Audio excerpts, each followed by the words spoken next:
25 women on a burning beach. A bone sticks out of the intern's leg, and a stranger's words linger in Owen's mind. Endless sand, endless seawater. Finished products are never handed out. First comes the ringing. Not a sound, a ringing right in the bones of his skull. Owen lies face down in the wet sand and doesn't understand why the sand is hot and why it reeks of kerosene. Memory returns in fits and starts. The stand before takeoff. Passengers. Turbulence. A woman in the third row, her knuckles white on the armrests. The cabin lights flicker. Once. Twice. A roll. Darkness.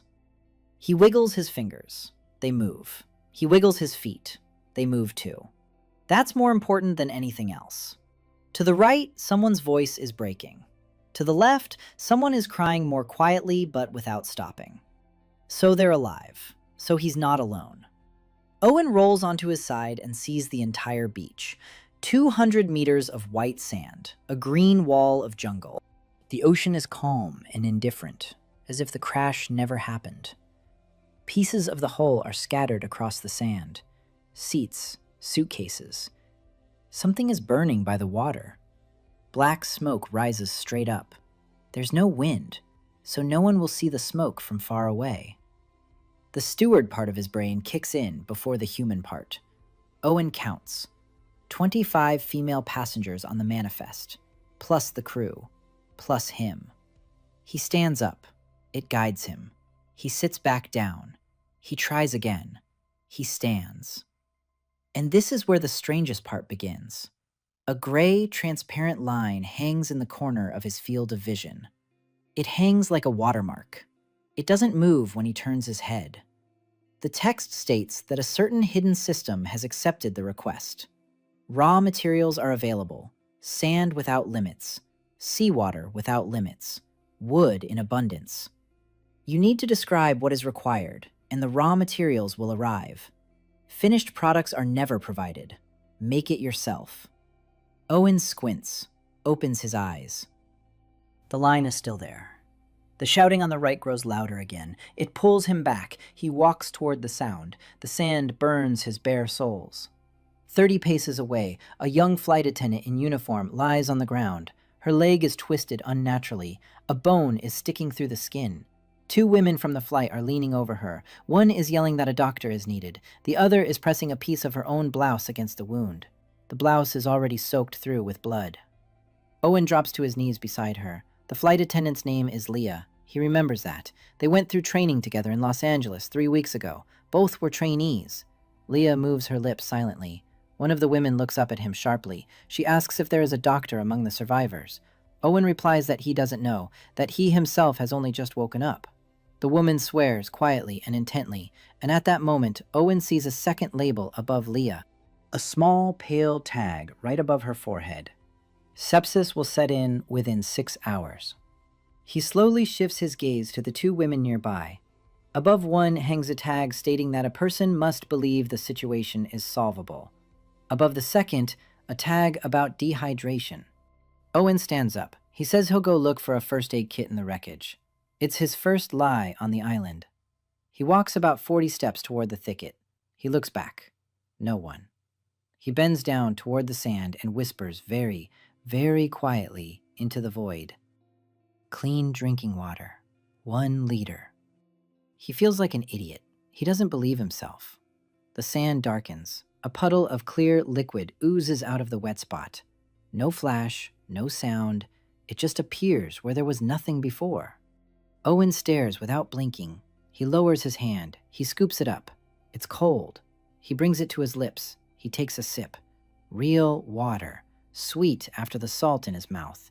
He almost laughs out loud. Instead of laughing, he scoops it up with both hands and carries it to Leah. He says he found a bottle in the rubble. The bottle is broken. There's a little left. The women ask no questions. They give Leah a drink. They drink themselves. Owen looks at their faces and understands. Something has just happened that he will never tell anyone about.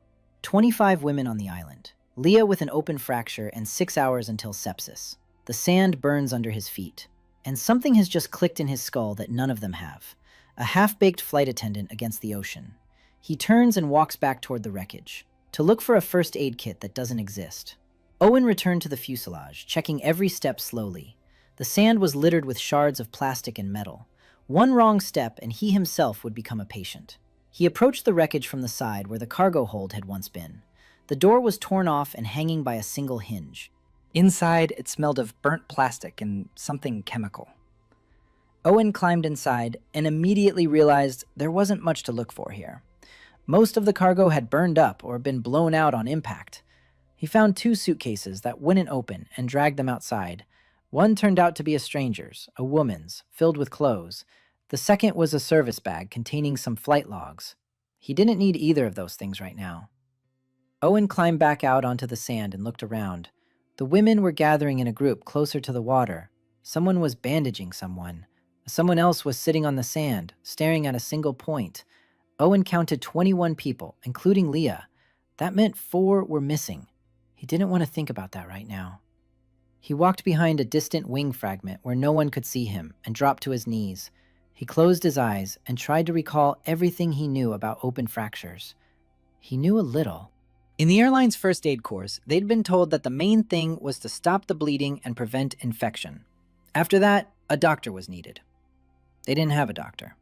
At least, not yet. Owen opened his eyes and quietly recited the list. 10 grams of iodine crystals, dried cinchona bark, 2 meters of boiled linen cloth, finely ground charcoal, 200 milliliters of pure ethanol. He paused and thought some more. He added pure cotton thread, a thin steel needle. He didn't know why he needed a steel needle, but his intuition told him so. The sand in front of him began to darken in several places at once. Small piles and bundles slowly emerged from the sand. Iodine lay in the form of dark crystals on a piece of paper. The bark was rolled into a tube. The cloth was folded into a neat square. The charcoal was in a small cloth bag. The ethanol was just a puddle that didn't soak into the sand, as if the sand refused to accept it. The needle lay separately, shiny and thin. Owen looked at it and couldn't believe his eyes. He carefully gathered everything into his steward's jacket, which had miraculously survived. He tied it into a bundle. The puddle of ethanol needed to be poured somewhere. He thought for a moment and quietly asked for an enamel bowl with a lid. The system dispensed the bowl. Owen poured the ethanol into it, closed the lid, and wrapped that in his jacket as well. He stood up with the bundle in his hands and walked back to the camp. On the way, he rehearsed the story in his head. Cargo bay, medical supplies. Part of the crate had miraculously survived. He repeated this 3 times so his voice wouldn't tremble. When he approached the group of women, Leah's condition had worsened. Leah was unconscious.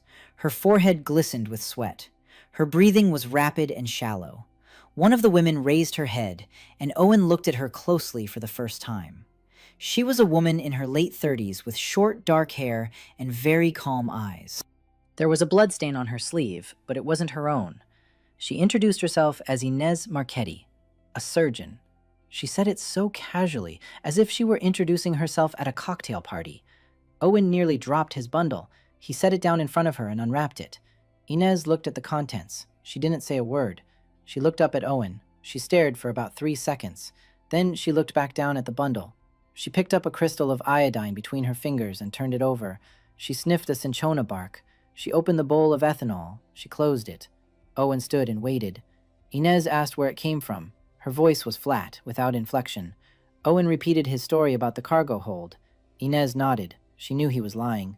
Owen could see it in her eyes, but she said nothing. Instead, she ordered one of the women nearby to start a fire. She told another to bring any clean cloth they could find. She told a third to hold Leah by the shoulders in case she came to. Owen wanted to leave, but Inez looked at him and said he was staying, that she needed his hands. Owen sat down nearby. Inez worked quickly and without unnecessary movements. She boiled the needle and thread in ethanol. She ground up charcoal and bark. She washed the wound with an iodine solution. Owen held Leah's leg as he'd been told. Blood dripped onto the sand, and the sand turned black. Inez stitched the wound up slowly, stitch by stitch. Leah moaned but didn't come to. When Inez finished, she applied a linen bandage. She sprinkled charcoal dust on top. She told Owen to mix the bark powder with water and pour it into Leah's mouth through a thin tube. Owen did all of this. By the time they finished, the sun was already setting. Inez straightened up, and for the first time, Owen saw how tired she was. It was clear that a person had to believe the situation was solvable. Owen said nothing. He just sat there and watched Leah. Leah's breathing had evened out. The label above her had changed. Now it said that sepsis had been postponed for 30 hours. Owen let out a breath. Inez stood up and walked a few steps toward the water. Owen stood up and followed her. The two of them stood at the very edge of the surf. The ocean was purple in the sunset light. Inez didn't turn to face him.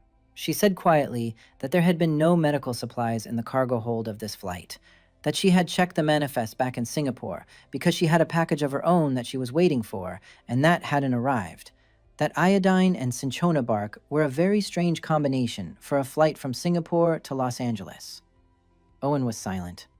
Inez turned to face him and looked him straight in the eye. She said he had lied, that she would figure out exactly when and how, that it didn't matter right now because Leah was more important, but that she wanted to know one thing. Could he find more? Owen thought for about 5 seconds. Then he replied that he could. Inez nodded. She didn't ask what exactly, how much, or where from. She just nodded and went back to Leah. Owen remained standing by the water. A new label now hung over Inez. Not need, something else. The text was fainter, and Owen didn't immediately make out what was written there. When he did, he turned away toward the water so Inez wouldn't see his face. It said that this person was now part of his circle. Owen didn't understand what that meant, but he realized that today he had gained his first ally, and that half of his secret was no longer his alone. Night fell on the island without warning. There is no twilight in the tropics. One moment the sun was out, and the next the darkness was so thick that Owen reached out and couldn't see his own fingers. One of the women had built a fire near the wreckage of the fuselage. The flames cast red shadows on their faces. Owen counted. 18 women were sitting around the fire. Leah lay apart, covered with someone's jacket. Inez was keeping watch beside her. That made 20. 21, including Owen. 4 hadn't returned from the beach. No one had spoken of it aloud yet. Everyone stared into the fire, as if the fire could provide answers. Owen sat on the edge of the circle and tried to figure out who these women were. He remembered them from the flight, but only in fragments. The woman in the army-style uniform sat to the right of the fire, her back straight as if she'd swallowed a ramrod. Owen remembered meeting her during boarding. Major Hannah Park, Army engineer. She'd climbed the gangway and hadn't smiled at the flight attendant at the entrance. That stuck with him. 2 seats away from her sat a woman with red hair and quick eyes that darted from object to object. Owen remembered her from her request for a non-alcoholic gin and tonic. British accent. Sarah Vance. An engineer, he thought. He didn't know exactly what kind. Across the aisle from Owen sat a very young woman, just over 20. She was holding a piece of electronic debris in her hands and turning it this way and that. Owen remembered her. Riley Voss. She'd been typing away on her laptop the whole way to takeoff and had asked not to close the tray table until it was time. A graduate student. A radio engineer, it seemed. Sitting a little to the side was an Asian woman whom Owen barely remembered. She had been so inconspicuous during the flight that Owen couldn't recall her face from memory. Yuki Adachi, a biologist. And finally, sitting slightly apart from everyone else in the darkness, was a woman in an airline captain's uniform. Eliza Croft, senior pilot. Owen recognized her because she had personally greeted the crew before takeoff. Now she sat hunched over, staring not at the fire, but into the darkness beyond the campfire. A name tag hung above her that Owen didn't want to read. It said something about guilt. Hannah spoke first. Her voice was steady and commanding. She said they needed to decide on 3 things before dawn. Where to find water, where to find shelter in case of rain, and what skills each of the survivors possessed. No one objected. Everyone understood that someone had to take charge. Sarah raised her hand and said that water was her specialty, that she was a hydraulic engineer, and then if there was any source of fresh water, or even just condensation, she would treat it. Hannah nodded. Yuki said quietly that she was a microbiologist and that any water from a natural source had to be tested for pathogens. Hana nodded again. Inez said they had one seriously injured patient and 3 others with minor injuries. She needed assistance with a firm hand. Hana assigned 2 women to help. Riley said she'd try to take apart the emergency transmitter from the cockpit in the morning when it was light out. Eliza said nothing. Hana looked at her but didn't press her. When it was Owen's turn, everyone looked at him. Owen cleared his throat. He said he was a flight attendant, an intern, that he had basic training in first aid and evacuation, that he knew where everything had been in the fuselage before the crash. Hana looked at him intently. Sarah smiled slightly. Riley looked on with curiosity. Owen saw the labels above their heads. Above Hana's head, it said that a person needs reliable subordinates. Above Sarah's, that a person needs a task that no one else can solve. Above Riley's read that a person needs someone to tell her she can handle it. Owen remembered this, all these labels. He realized a catalog was forming in his head, a list of what each of these women needed, and that he was the only one who could see this list. Hana assigned the night watch shifts. Owen asked to be on the first shift. Hana agreed.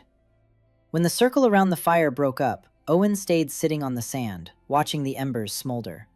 Inez approached him from behind, silently. She sat down next to him. She asked quietly if he could find some more linen cloth. Leah needed a bandage in the morning. Owen nodded. Inez asked if he could find real antibiotics. Owen thought for a moment. He didn't know the names of antibiotics. He knew the word penicillin and nothing else. He told Inez he wasn't sure. Inez understood what he meant. She told him the names: amoxicillin, ceftriaxone, metronidazole. Owen repeated after her in a whisper, memorizing them. Inez added that they needed the raw materials, not the pills. That if he brought the raw materials, she would try to make them herself. It would be messy, but it would work. Owen nodded. He stood up and said he would go for a walk along the edge of the forest to check the perimeter. Hana heard this and looked at him kindly.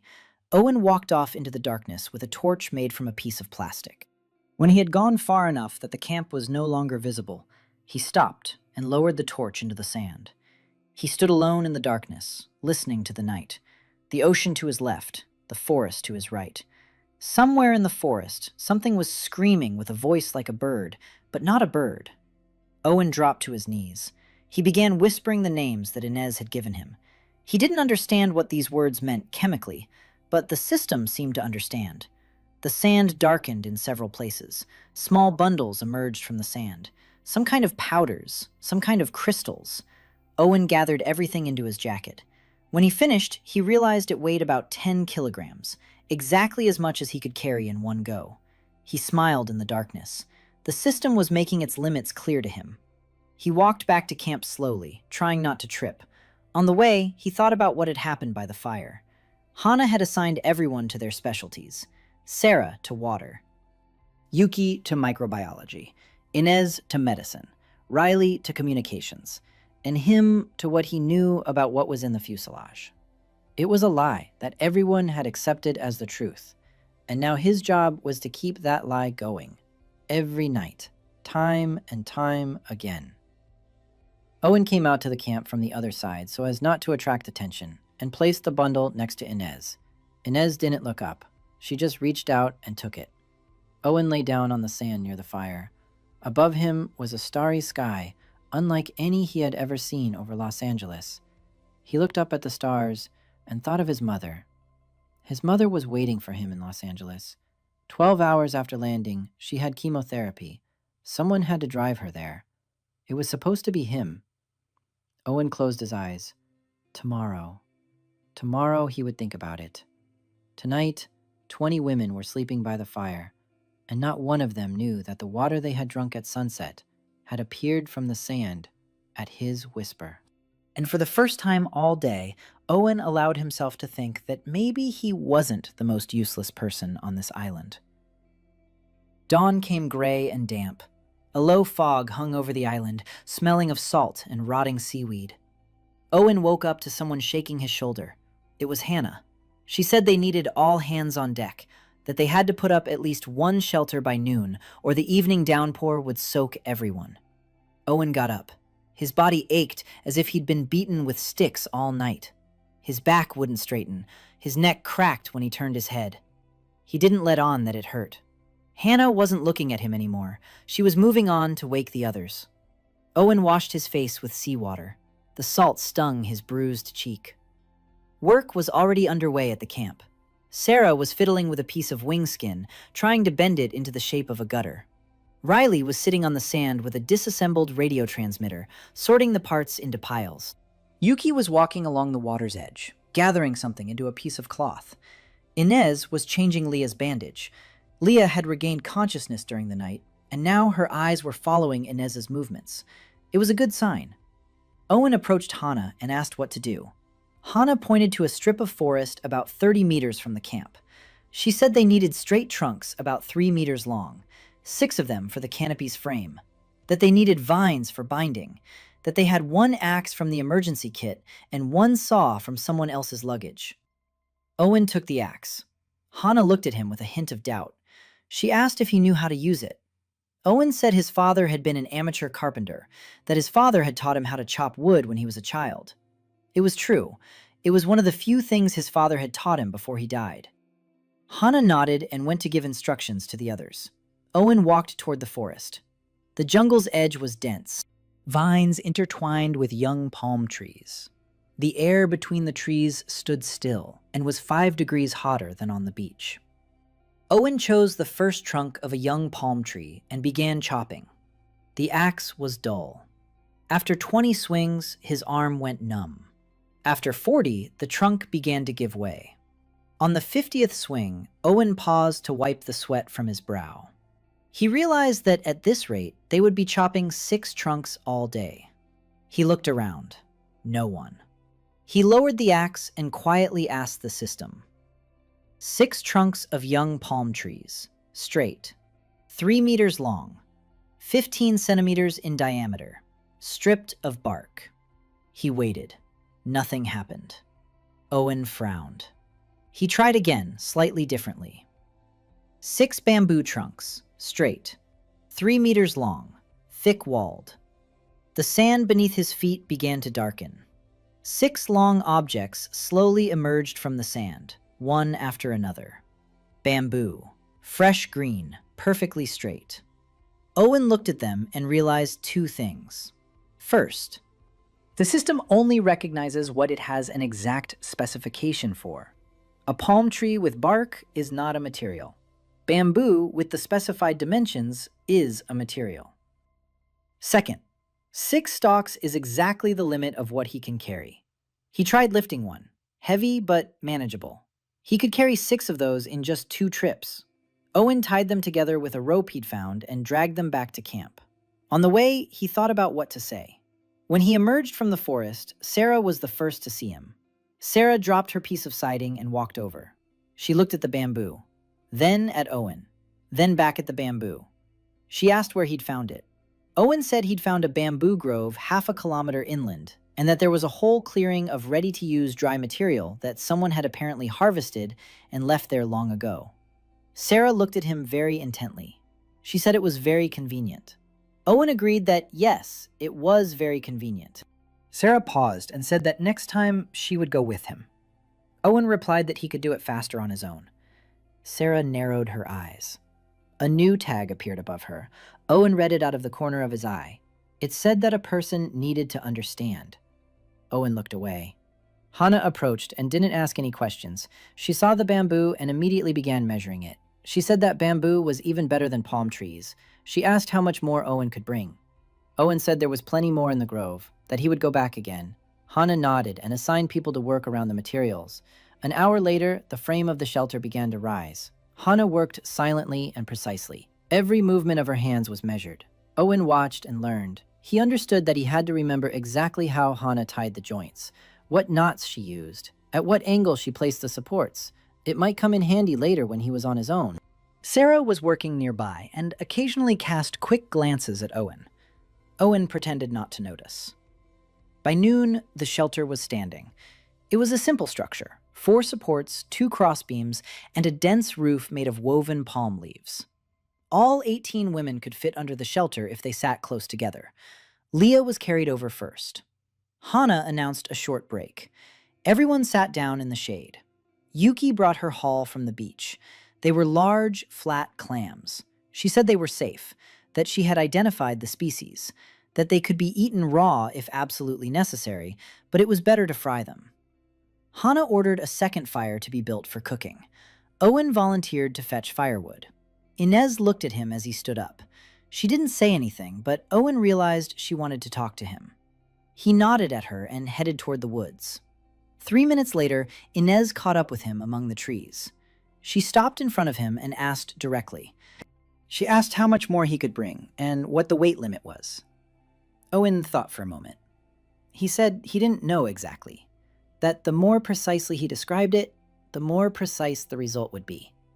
That there was a weight limit, that he couldn't bring finished items, only raw materials.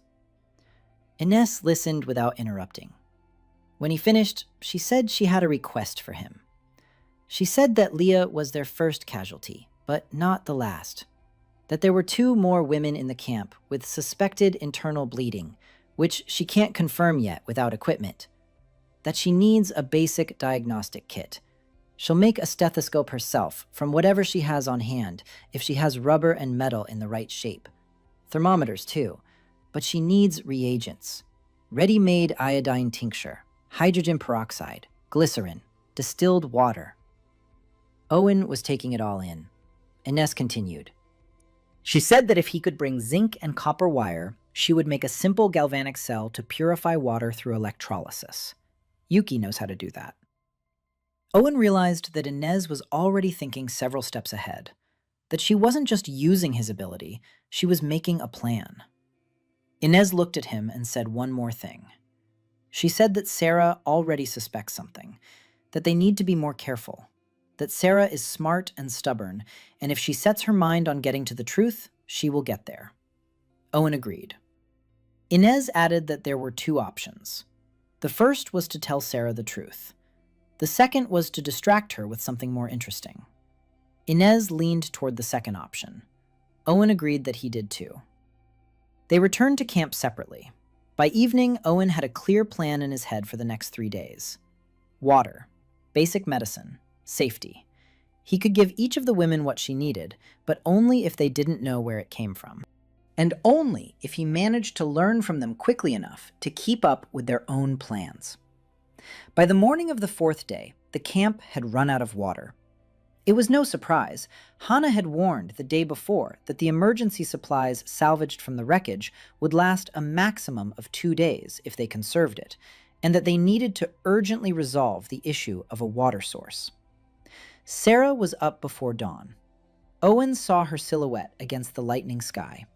She was standing by the water with a piece of hull plating in her hands, figuring something out. Owen approached.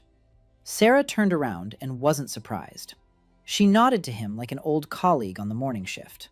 She said they needed to build a desalination unit, that the sun on the island was generous, and that a solar distillation was the first thing they needed to set up. Owen asked what was required for that. Sarah began to list the items. A black surface for heating, a transparent film or glass for condensation, a basin for seawater, a trough to collect the fresh water. Sarah fell silent and looked at Owen. She said they had neither a black surface nor a transparent film, that the whole was silver and didn't heat up well, that there wasn't any film in the wreckage at all. Owen thought for a moment.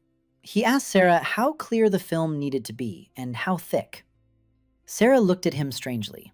She said that any polyethylene at least 100 microns thick would work, that it was better if it was clear and free of impurities, that for 50 liters of water a day, they would need about 10 square meters.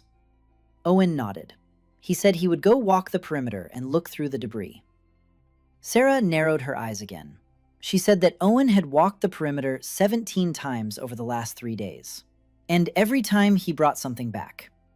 Owen said nothing. Sarah looked him straight in the eye. She said quietly that she wasn't stupid. That she understood there hadn't been a bamboo grove in the cargo hold of that flight. That there hadn't been a box of iodine and cinchona bark. That there hadn't been any plastic wrap, even if he brought some now. Owen looked at her and thought. A tag hung over Sarah, and it had changed. Now it read that a person needs the truth or a clever lie they can believe. Owen chose the middle ground. He said quietly that he couldn't explain exactly how, but that he really could find what the camp needed. That he was asking her not to ask any questions yet. That when the time came, he would tell her everything.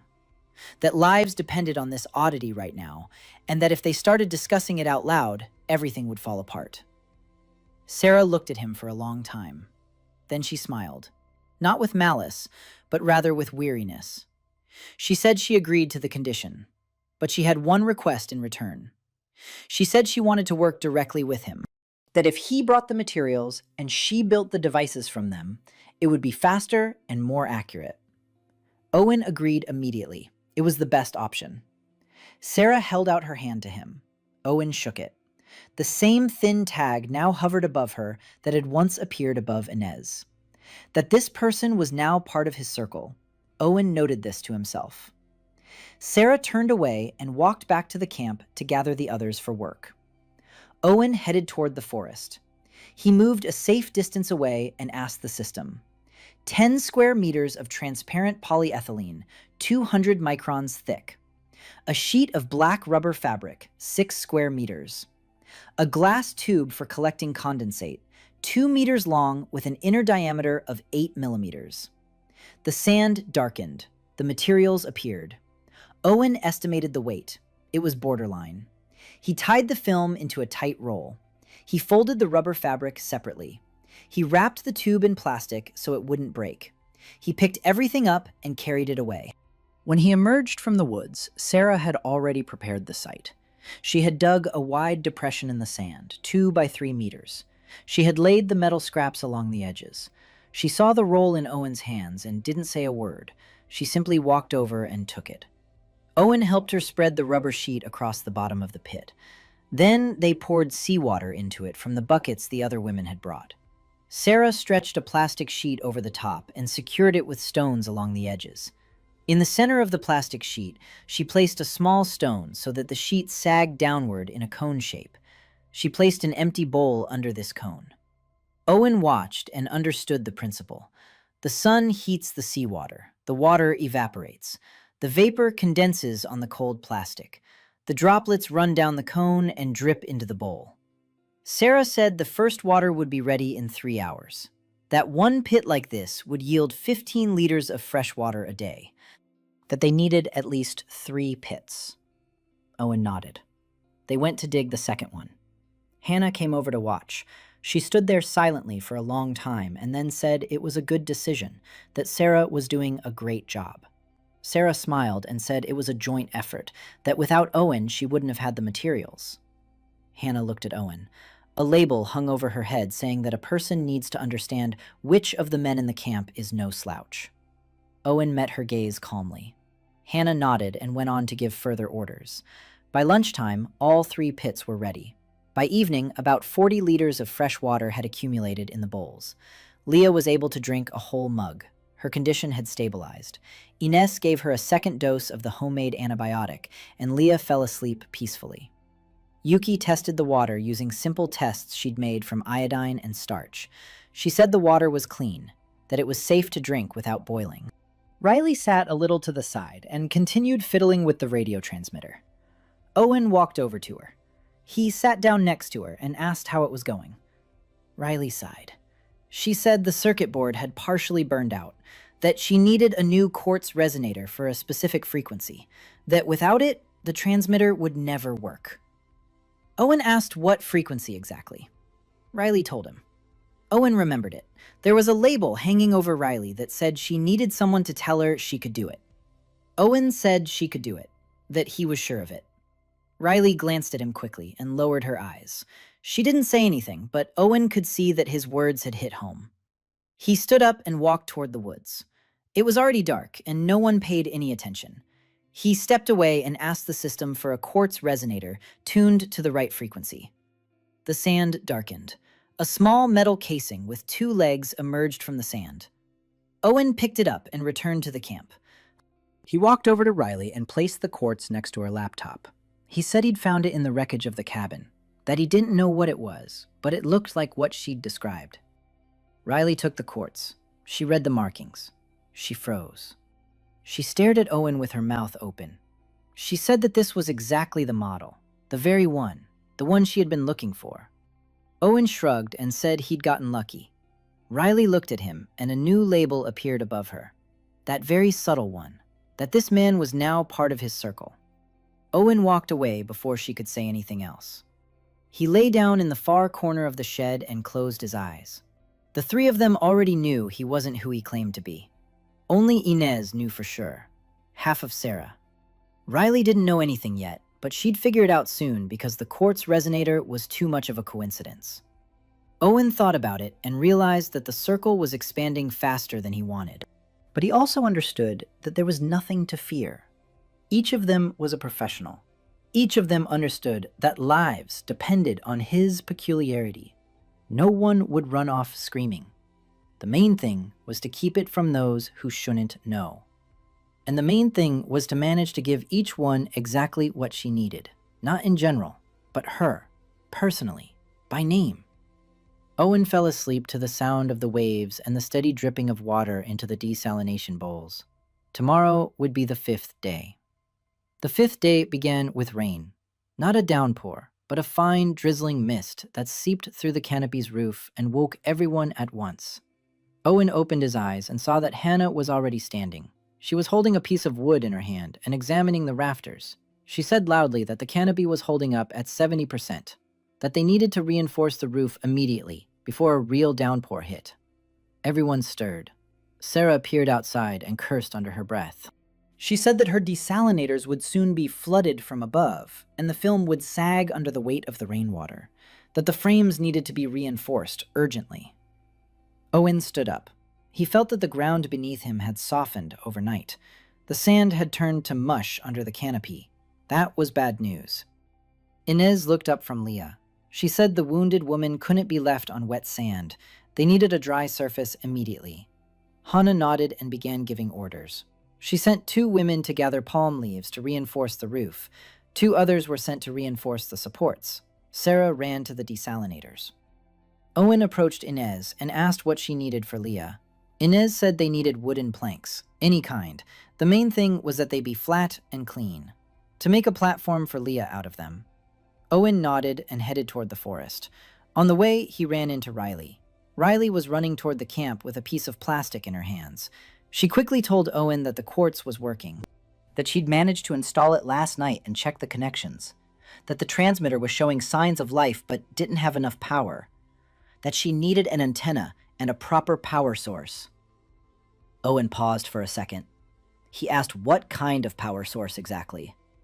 Riley said any 12-volt battery would do, that ideally she needed zinc and copper plates and acid for a homemade battery, that Yuki already knew how to put it together. Owen took note. He told Riley he'd think about it. Riley ran off. Owen made his way to the edge of the forest and dropped to his knees, hidden by large ferns. The rain obscured his view. It was convenient. No one from the camp saw him. He asked the system for 10 dry, smooth wooden planks, 2 meters long, 30 centimeters wide, and 5 centimeters thick. The sand was darkening. The planks emerged one after another from the ground, as if someone were placing them from below. Owen counted them. 10 was too many for one trip. He tied them into 2 bundles of 5. He carried the first one. When he returned to the second bundle, he asked the system for 20 zinc plates, 10 by 10 centimeters in size. The same for copper plates. 200 milliliters of sulfuric acid in a glass bottle with a ground-in stopper. The sand was darkening in several places. Owen gathered everything into his jacket over the planks. He lifted them. He carried them. When he emerged from the woods toward the first camp, Hannah was the first to see him. Hannah looked at the planks and frowned. She asked where they came from. Owen said he'd found them stacked at the northern edge of the beach, that they'd apparently been washed ashore from some merchant ship a long time ago, that they were a little salty but mostly dry. Hana accepted the explanation without a word. She ordered 2 women to take the boards and lay them down under Inez. Owen walked past her and headed toward the spot where Riley had set up her makeshift radio station. Yuki was standing nearby. They were arguing about something in hushed tones. Yuki was saying that the electrolyte required a specific concentration of acid, not just any acid. Otherwise, the plates would be corroded within an hour. Owen walked over and laid his jacket down in front of them. He unfolded it. Yuki fell silent mid-sentence. She looked at the bottle of sulfuric acid. She read the label. She looked up at Owen. A label hung over Yuki's head, saying that a person needs to understand that they are being heard. Owen met her gaze and nodded. He said quietly that he had heard her conversation and was trying to help. Yuki didn't ask any questions. She simply sat down next to the plates and began arranging them. Riley looked back and forth between Owen and Yuki. Riley realized that between Owen and the older women was already some kind of understanding she wasn't privy to. Riley bit her lip and decided not to get involved for now. She just sat down to help. The rain intensified. By noon, it was a full-blown tropical downpour. Visibility had dropped to 10 meters. A thick film of water covered the Serra desalinators, and she ran between them with a special scoop, skimming off the excess. Hana organized a second group under a tarp made from the fuselage skin to prepare food. They were cooking the shellfish Yuki had gathered yesterday, and some roots that Yuki had identified as edible. Owen sat under the canopy and watched as Yuki and Riley assembled the battery. Yuki worked with precise movements. She arranged the plates in the can. She poured the electrolyte through a glass tube. She connected the copper wires. 20 minutes later, voltage appeared at the terminals. Riley checked it with the multimeter she had assembled yesterday from scrap parts. Riley said there were 8 volts, that the transmitter needed 12, that they needed another battery in series. Owen stood up. He said he would bring more plates. Yuki looked at him and said one word quietly, "Thank you." Owen nodded. He stepped out into the rain and walked toward the forest. On the way, he stopped by the desalination units. Sarah was standing waist-deep in water in one of the pits, trying to re-stretch the film that had torn under the weight. Owen immediately realized she couldn't manage it alone. He jumped into the pit to join her. The water was hot from having warmed up in the morning sun before the rain. Sarah saw him and didn't argue. The 2 of them lifted the plastic sheet. They stretched it tight, secured it with stones. Sarah climbed to the edge and reached out her hand to Owen to help him up. Owen grabbed hold. Sarah was stronger than she looked. She pulled him out in one swift motion. They stood side by side, soaked from head to toe. Sarah looked at him and laughed, not out of joy, but from some pent-up tension. Owen looked at her wet face and realized that for the first time in 5 days, he was seeing someone from the camp laugh. Sarah stopped laughing just as quickly as she had started. She said quietly that they would make it work. Owen nodded. He said yes, it would work out. Sarah looked at him for another second and walked to the next pit. Owen went further into the forest. By evening, the rain had let up. The camp was ankle-deep in water, but the canopy had held up. The desalinators had held up. Leah was lying on a dry wooden platform and sleeping peacefully. Riley's radio transmitter emitted a short tuning beep for the first time. Riley sat in front of it, her eyes shining. Yuki was brewing roots in a makeshift pot. The smell was unfamiliar but not off-putting. Hana gathered everyone under the canopy and gave a brief debrief. She listed what had been done and what needed to be done tomorrow. She singled out Owen. She said that in a single day he had brought materials critical to 3 different tasks. That without him, the camp would be sinking right now. Everyone looked at Owen. Owen lowered his eyes to the sand.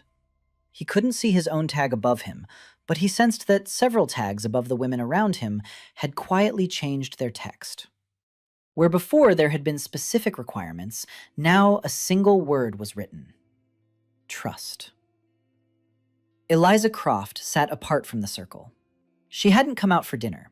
She sat at the very edge of the water and stared at the darkening horizon. The same dark tag about guilt hung above her. Owen looked at her and decided tomorrow would be fine. Not today. Tomorrow. Today, she wasn't ready yet.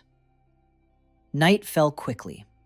Owen lay down on his end of the shelter and closed his eyes. He went over in his head everything he'd learned that day. Yuki knows electrochemistry. Riley knows radio. Sarah knows hydraulics. Hana knows fortification. Inez knows medicine. Eliza knows navigation. Yuki has added batteries to her skills. Riley knows that without Yuki, her radio won't work. Sarah knows that without Owen, her desalinators wouldn't exist. It was the first night Owen fell asleep, not out of exhaustion, but simply because he closed his eyes and thought everything was going according to plan. The morning of the 6th day greeted them with sunshine and steam. The moisture from the downpour was evaporating from the sand in a thick mist that reached their ankles. Owen was the first to emerge from under the shelter. He had deliberately stayed awake until dawn. He walked over to the small fire that was still smoldering and added a couple of branches. He took out the beans he'd stashed the day before from his pack. It was a request he'd made 2 nights ago and hadn't given to anyone. 40 grams of green coffee beans, 1 small enamel mug, 2 cubes of raw sugar, 1 cinnamon stick. He asked the system for 1 more item, a small cast iron skillet. The sand darkened and the skillet appeared. Owen set it over the coals. He poured in the beans. He began to stir them with a piece of a broken knife.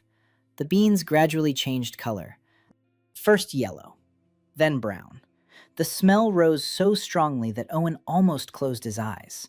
It was that very smell. The smell of coffee from the onboard coffee pot. The smell of an airplane that no longer existed. When the beans turned dark brown, Owen poured them onto a flat stone and crushed them with the knife handle.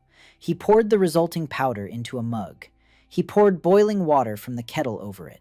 He added 2 sugar cubes. He sprinkled cinnamon on top with a thin blade. He waited 3 minutes, stirred it, sniffed it. This was it. Owen stood up with the mug in his hand and walked toward the water. Eliza was sitting where she had sat yesterday. Apparently, she hadn't slept all night. Her shoulders were slumped. Her hair was damp. Her uniform shirt was crumpled to the point of being a rag. Owen approached from the side, not from behind. He didn't want to startle her. He stopped 3 steps away. He waited until she noticed him. Eliza turned her head. Her face was ashen. Her eyes were red. She looked at Owen and said nothing.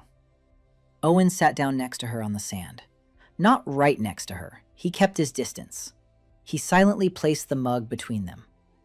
Eliza looked at the mug, then at Owen, then back at the mug. She leaned forward and took a deep breath. Her face changed. Something in it snapped. She looked up at Owen and asked in a slow, uneven voice where it was from. Owen said quietly that he remembered. That on that shift when he was working on her flight 8 hours before the crash, she had asked him for coffee, with 2 sugar cubes, and a dash of cinnamon. That he brought her that coffee in a 3A mug. That he remembered because her eyes looked so tired. That he didn't know then that she was the captain. That he found out later from the manifest. Eliza looked at him for about 10 seconds, without blinking. Then she took the mug in both hands, brought it to her face, closed her eyes, took a small sip. She held the mug and didn't drink any more. She just held it. Owen didn't say anything. He looked at the horizon. Eliza spoke so quietly that Owen could barely hear her. She said she didn't remember his face, that she didn't remember asking for that coffee, that she didn't remember anything at all from that flight, which was normal because the only thing repeating in her head was the moment the plane started losing altitude. Owen didn't say anything. Eliza continued. She said she had 23 years of experience, that she had never lost a plane, that all the electronics in the cockpit had failed at the same time, that such a thing was physically impossible, that her co-pilot had died in her arms within the first minute after hitting the water, that she dragged his body onto the sand and didn't even have time to close his eyes before she lost consciousness. Owen listened. He understood that he shouldn't say anything, that Eliza wasn't speaking to him but into the air, that she was saying this for the first time, that if he interrupted her, she would fall silent for a month. Eliza finished her coffee slowly, in small sips. When the mug was empty, she set it down on the sand between them. She looked at Owen. The label above her had changed. The word guilt was no longer there. It said that a person needs someone to acknowledge that she can be forgiven. Owen slowly said that he didn't know what had happened to the plane, but he knew one thing, that all the electronics don't fail at the same time on their own, that this only happens in two cases, an electromagnetic pulse or deliberate sabotage, that in both cases, it wasn't the pilot's fault. Eliza looked at him and didn't say anything for a long time. Then she asked quietly how a trainee flight attendant knew such things. Owen said that 3 years ago, he had been studying engineering, that he hadn't finished his studies, that his father had died. Eliza nodded slowly. She didn't ask any further questions. She only said she'd think about what Owen had said, that she wasn't promising to believe it, but that she'd think about it. Owen stood up. He said that coffee would be waiting for her every morning if she wanted it, and he walked back to camp, without looking back. On the way back, he saw that Inez was standing by the shelter, watching them. Inez didn't. She just nodded at Owen once. It was a good nod. Owen returned to the campfire. Hana was already there. She was crouching down and drawing something in the sand with a stick. She saw Owen and said they needed to talk about the camp perimeter, that she'd heard a noise in the woods that night, a noise that wasn't an animal. Owen sat down next to her. Hana continued. She said she had 8 years of experience working in hot zones, that she could tell the difference between the sound of a single animal and the sound of a group of people. That last night, about 200 meters into the woods on the north side of the camp, 3 people had been walking, that they were trying to move quietly, that they were watching the camp. Owen felt a chill run through him. He asked if Hannah was sure. Hannah said she was 80% sure, that she'd like to be less certain, but she couldn't. Owen asked what she planned to do. Hannah said that, for starters, they needed to know they weren't alone on the island, that they needed to go on a reconnaissance mission, that she couldn't go herself because she couldn't leave the camp without leadership, that Sarah wasn't suitable because she was too conspicuous and loud, that Riley was too young and inexperienced, that Inez needs to stay with Leah. Hannah looked at Owen and said he was the right choice, that he's quiet, that he has stamina because he's constantly walking back and forth to the forest, that he won't attract attention if he gets caught. Owen agreed right away. Hannah looked at him and said she wouldn't let him go alone, that she would go with him herself for half a day, that she would leave the camp in Inez's care, that she wanted to see with her own eyes what she had heard about that night. Owen agreed. They agreed to go out after lunch. Before lunch, Owen worked with Sarah on the 3rd desalinator. Sarah was focused and hardly spoke. Only once did she ask him quietly if everything was okay with Eliza. Owen said it would get better. Sarah nodded. After lunch, Owen and Hannah packed a small backpack, a knife, a bottle of water, a piece of rope. Hannah took something long, wrapped in cloth. Owen didn't ask what it was. They went into the forest on the north side. The camp disappeared behind the trees after 2 minutes. Hannah walked ahead and moved silently despite her boots. Owen tried to follow in her footsteps. For the first time, he realized that Hannah wasn't just an engineer, that she had worked in places where knowing how to navigate the woods saves lives. They walked in silence for about 40 minutes. Hannah stopped him with a gesture. She knelt on one knee. She listened. Owen knelt down too. He heard nothing but birds. Hannah gestured forward. Owen craned his neck and saw an open space through the foliage. A clearing. Something large and rectangular stood in the clearing. Low, overgrown. Hannah whispered that it was a bunker, from the war, and that it wasn't actually overgrown, that the bushes around it were trimmed to camouflage it, but not obstruct passage. Owen looked and now saw what Hannah had seen. Someone was using this bunker, right now. Hannah placed her hand on Owen's shoulder and slowly pressed him to the ground. They both lay down in the undergrowth. Owen felt the damp earth soak through his shirt. Hannah pointed her finger toward the eastern side of the bunker. Owen peered closely and saw movement. A person emerged from a side entrance hidden by foliage. A man, around 30 years old, dressed in green camouflage with no insignia, a pistol in a nylon holster on his belt, a tablet in his hands. He stopped at the entrance and lit a cigarette. He took 2 puffs. He was saying something into a small transmitter clipped to his collar. Owen listened but couldn't make out the words. Hannah whispered that he was a professional, that his movements were too economical for a civilian, that the tablet was a secure model, that the transmitter was military grade but without markings, that it was either a private military company or something even worse. They lay there and watched for another 20 minutes. During that time, 2 more men came out of the bunker. One was short and stocky, with an automatic rifle slung over his shoulder. The second was tall and thin, with a short beard and no weapon. The tall one was holding something that looked like a field radio. The antenna stuck up 1.5 meters. Hana whispered that the tall one was searching the airwaves, that the device wasn't a transmitter, but a direction finder. Owen felt a chill inside. He thought of Riley and her radio. If Riley tried to go on the air tonight, this device would pick her up. Hana thought the same thing at the same time. She looked at Owen and mouthed a single word. Riley. Owen nodded. They stayed lying down. The tall man with the direction finder was slowly turning in a circle. His device was beeping softly, but without a clear direction. Apparently, Riley's transmitter was turned off right now. That saved them. Half an hour later, all 3 men went back into the bunker. Hana waited another 10 minutes. Then she gestured to Owen that they were retreating. They made their way back to camp the same way they had come. Hana didn't say a word on the way. Only when they reached the beach, about 300 meters from the camp, did she stop Owen and speak quickly and quietly. She said they now had 3 problems. First, there is an armed group on the island consisting of at least 3 people, most likely more. They are stealthy and professional. Second, they're actively searching for radio signals. That means they either suspect there might be survivors on the island or know for sure and are trying to prevent them from going on the air. Third, the bunker is too well equipped to be a temporary base. These people have been living on the island permanently for a long time. Owen listened and nodded.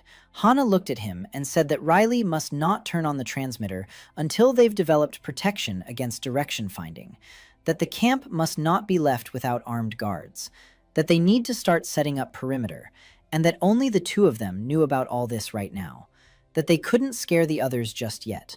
Owen agreed. They returned to camp. Hana approached Inez and took her aside for 5 minutes. Owen saw how Inez became very serious toward the end of the conversation. Then Hana took her to Sarah, then to Eliza. She spent the longest time with Eliza.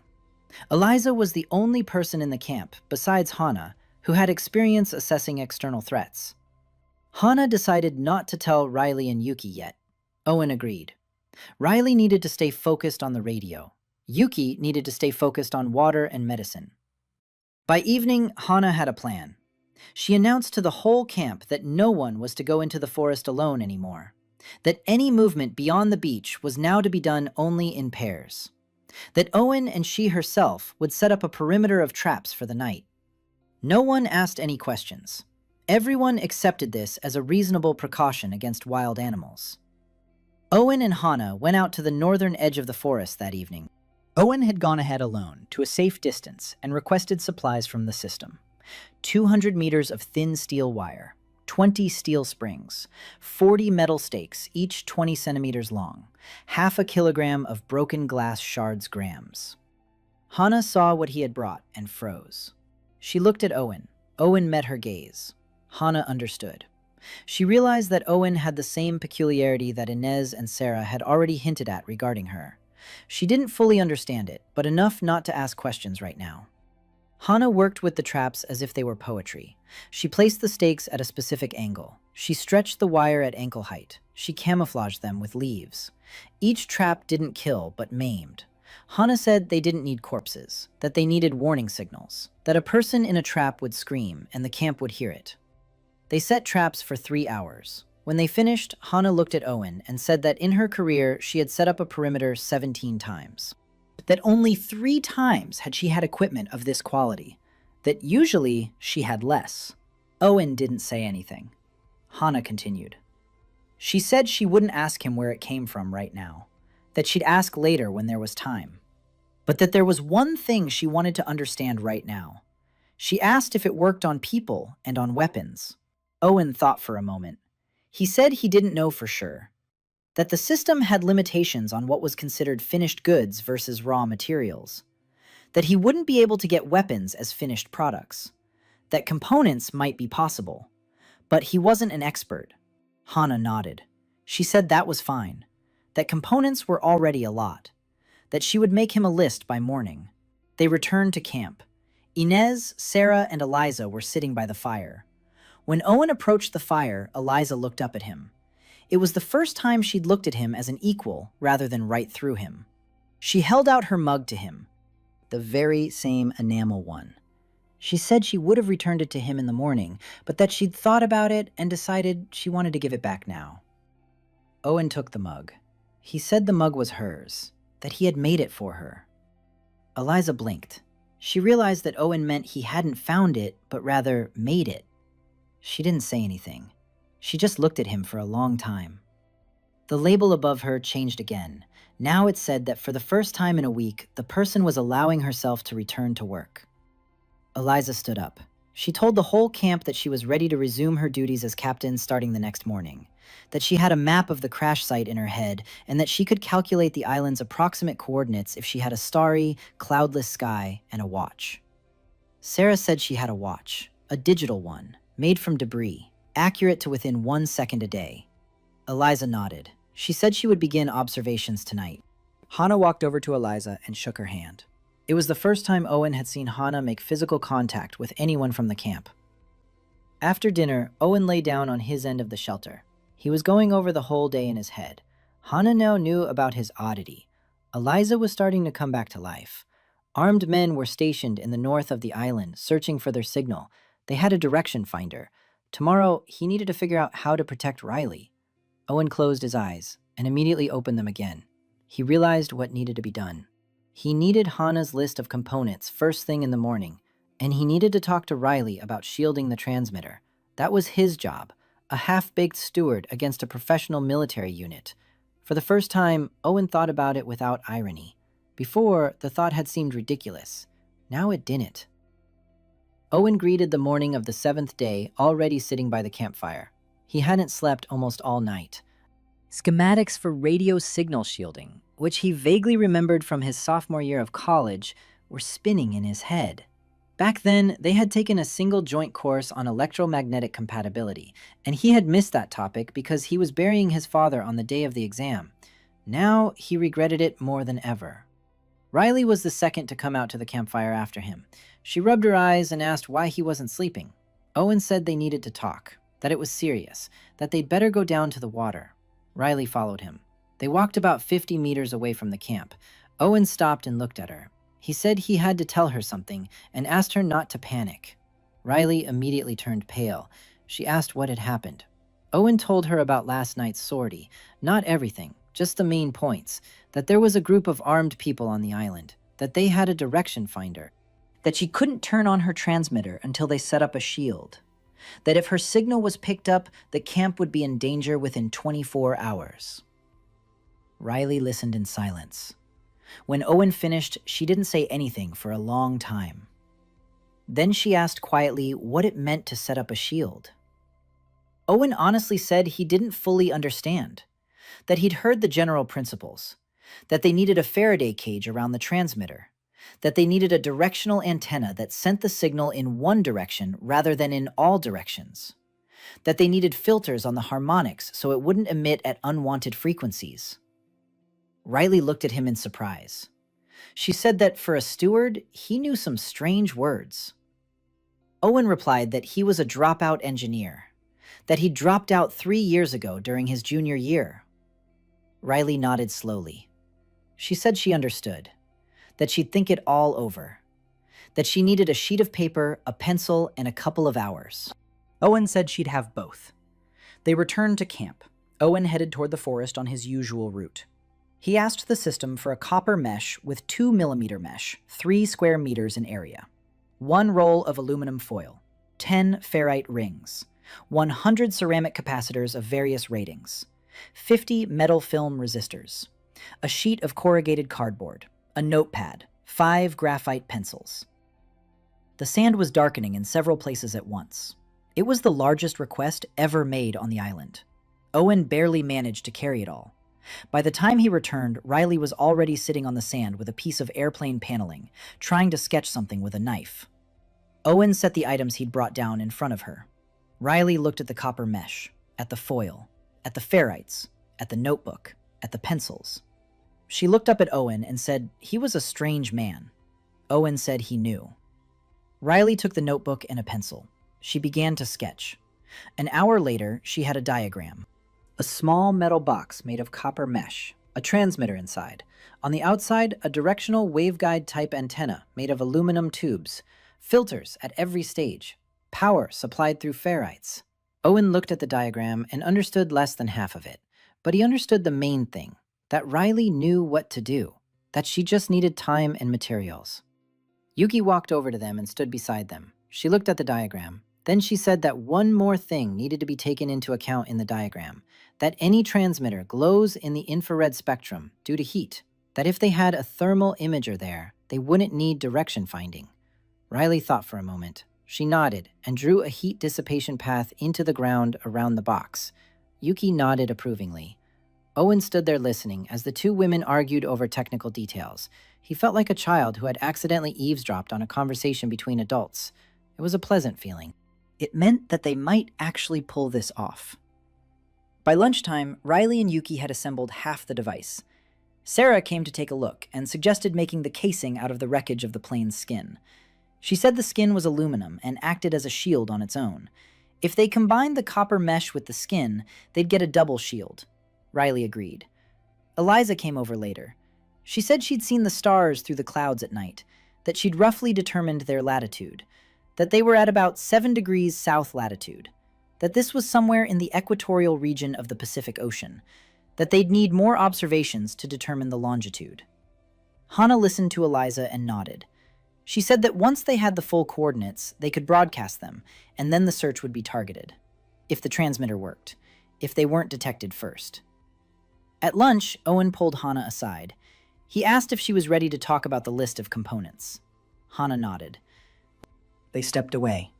Hana pulled a folded piece of paper out of her pocket. She handed it to Owen. Owen unfolded it. The list was short. Potassium nitrate, sulfur, charcoal, magnesium shavings, aluminum powder, steel balls 8 millimeters in diameter, thin copper wire, plastic tubes. Owen read the list and realized that Hana was going to make powder traps and explosive charges, not for killing, for noise and light deterrence. He asked if Hana was sure. Hana said she was sure, that it wasn't for an attack, that it was so the camp would have 15 seconds to react in the event of an assault, that, in her experience, 15 seconds was a lot of time. Owen agreed. He said he'd bring everything on the list by tomorrow morning. Hana nodded and left. By evening, Riley had finished the first assembly of the shielded transmitter. She didn't turn it on. She said she wanted to double-check all the connections, that tomorrow morning they could run a short test at minimum power, that the main thing was to see if they could be detected with this protection. If so, they'd need to strengthen the shielding.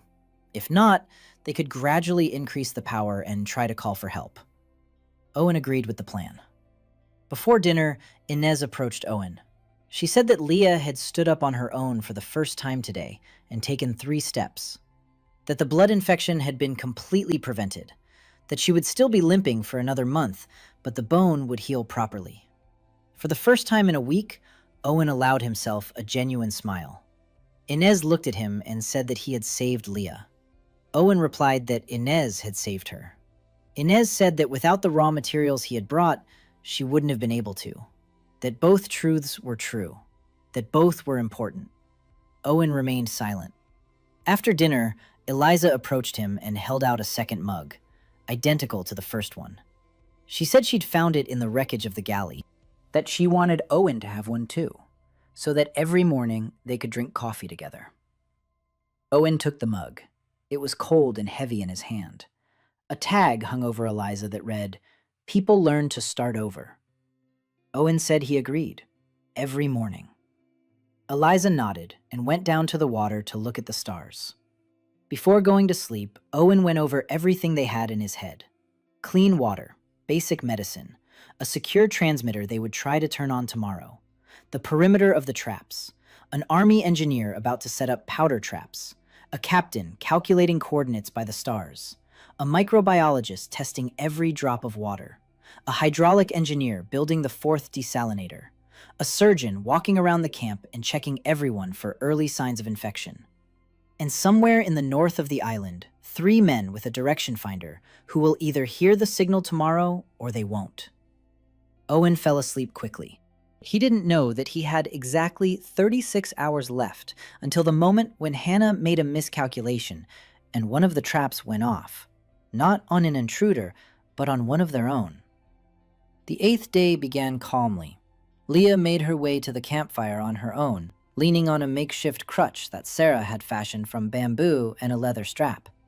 All the women came over to hug her. Leah was crying quietly and smiling at the same time. Owen watched from the sidelines and realized that the camp had just crossed an important invisible line. They were no longer just a group of survivors. They had become something shared. He couldn't quite put his finger on what exactly it was yet. By 9 in the morning, Riley was ready to conduct a test transmission. Hannah insisted that the test be conducted as far away from the camp as possible. That way, if they were spotted, the patrol wouldn't come straight to their settlement. Owen and Riley set out with the shielded transmitter toward the southern part of the island, where they hadn't been before. Hannah walked with them, covering their flank. Eliza stayed behind to command the camp. Yuki, Sarah, and Inez went off to work in their respective directions. They walked about 1.5 miles. The terrain became rocky. The trees were shorter. The wind's howl was louder. They chose a small hollow between 2 rocks. Riley knelt down and began checking her contacts. Owen and Hannah stood at the edges of the hollow, scanning the surroundings. Hannah held a homemade club, weighted with a piece of metal. Owen wasn't holding anything. He felt useless in that sense. Riley looked up after 10 minutes. She said she was ready, that she would turn it on for 5 seconds at minimum power, that she would transmit a single letter in Morse code, the letter C, dot, dash, dot.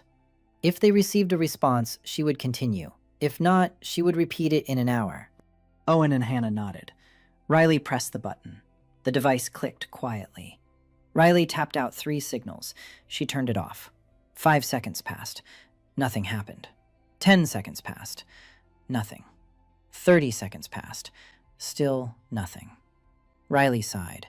She said that if they'd been detected from that distance, a patrol would already be on its way, which meant the screen was working, at least at that power level. Hannah said not to jump to conclusions after 30 seconds, that the direction finder had to record the signal first, then the operator had to analyze it, then report to the senior officer, then receive orders. That was at least 20 minutes. They waited. 20 minutes. 30. 40. Hannah began to relax. Owen did too. Riley was just about to send a second test transmission when Hannah suddenly raised her hand and froze. Owen froze too. Hannah pointed her finger toward the northwest. 2 seconds later, Owen heard it. Noise. Footsteps. Light and quick. Several people. Hannah gestured for them to lie down. They lay down among the rocks. Riley pressed the transmitter to her chest. Owen lay there and heard a pounding in his ears. The footsteps were getting closer. They were passing by about 60 meters away. Owen lifted his head a centimeter. He saw 2 men, not the ones who had been at the bunker, different ones. One had a device similar to the direction finder the tall man had had. The second was walking with his automatic rifle at the ready. They were walking quickly toward the beach, not toward the camp, toward the other part of the beach, where Riley had gone out with the transmitter before they started setting up the shielding, meaning they'd picked up her previous signals and were now going to check the spot. Hannah whispered in a low voice that they'd picked up the old signals. That meant they had a database of previous coordinates. That meant they'd been hunting for the source for at least a week, maybe longer. The men passed by. Their footsteps faded away. Hannah waited another 10 minutes. Then she gave the signal, and they quietly left the hollow and took a long detour back to camp. On the way, Riley was depressed. She said that her signals had been broadcast in the open during the first few days, that she hadn't known it then, that it was her fault. Hannah stopped her and said it wasn't her fault, that no one knew, that the main thing was that now they knew and could defend themselves. Owen agreed. Riley was silent for the rest of the way. When they reached the camp, it was around 2 in the afternoon. Sarah saw them and waved. She said they had a problem, that Yuki had gone into the woods to gather roots and hadn't returned by lunchtime, that she'd promised to be back in 2 hours, that she'd been gone for 4. Owen felt a tightness in his chest. Yuki shouldn't have gone alone. They'd agreed on that. Hannah immediately asked where exactly. Sarah pointed toward the northeast slope, to the place where Yuki had spotted some useful plants growing that morning. Hana cursed under her breath.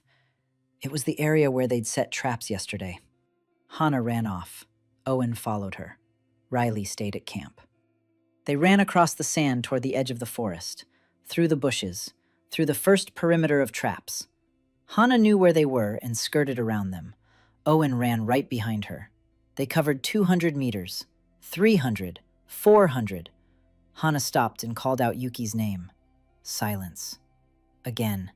Silence. They kept going. Hana unfolded the map of the traps in her mind. After 500 meters, they heard a faint moan. They rushed toward the sound. Yuki was lying in a hollow between two bushes. Her right leg was caught in a steel snare.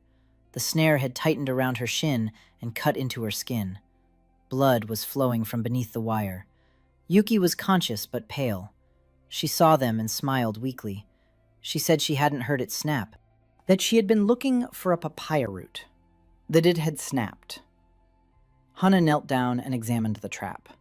She turned even paler than Yuki. Owen asked what was wrong. Hana said quietly that the loop was made of serrated steel, that if they cut it sharply, the wire would snap and tear the blood vessels in her leg, that they needed to loosen it slowly, that she didn't have a tool. Owen understood immediately. He stepped behind a bush. He whispered to the system. Steel wire cutters with rubberized handles, precise cutting force of 1 ton. A thin rubber surgical tourniquet, half a meter long. 100 milliliters of iodine tincture. 1 meter of sterile gauze. The sand was getting darker. Owen gathered everything and returned. Hana saw what he had brought. She said nothing. She simply took the wire cutters. Owen pressed the tourniquet above Yuki's knee and tightened it. The blood flow to her leg weakened. Hana began cutting the wire, 1 coil at a time. She cut each loop carefully so that Yuki wouldn't flinch. Yuki clenched her teeth and remained silent. 10 minutes later, the loop came undone. Hana carefully removed it from her leg. The bone was intact. This was evident from the way Yuki moved her foot.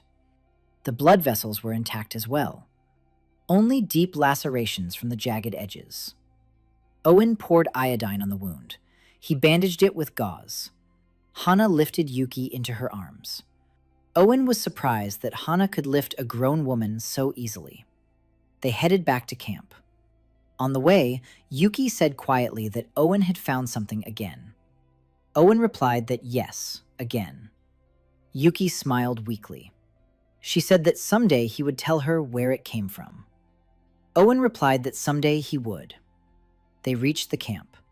Inez took Yuki and laid her on the platform. She examined the wound. She said it would heal in 2 weeks. That Yuki was lucky. Hana pulled Owen aside. She was as white as sand. She said she'd made a mistake, that she'd forgotten 1 trap on the map, the very one Yuki had fallen into, that if the jagged edges had been deeper, Yuki would have lost her leg, that she was the captain and it was her fault. Owen said quietly that it wasn't her fault, that they'd both set the traps, that they'd both failed to warn Yuki of the exact coordinates, that next time they'd draw a map and hang it up at camp. Hana nodded. She clenched her fists and didn't reply.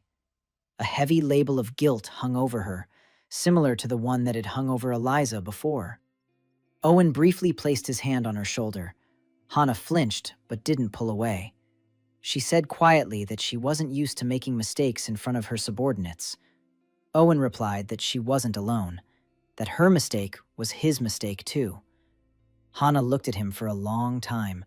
The label hanging over her slowly changed. It now read that a person shouldn't be alone. Owen read the label and tried not to let it show. They returned to the campfire. Eliza already knew what had happened. Eliza walked over to Hannah and simply sat down next to her on the sand, silently. Hannah accepted this in silence. Owen sat across from them and watched the two of them. 2 captains, each with her own guilt.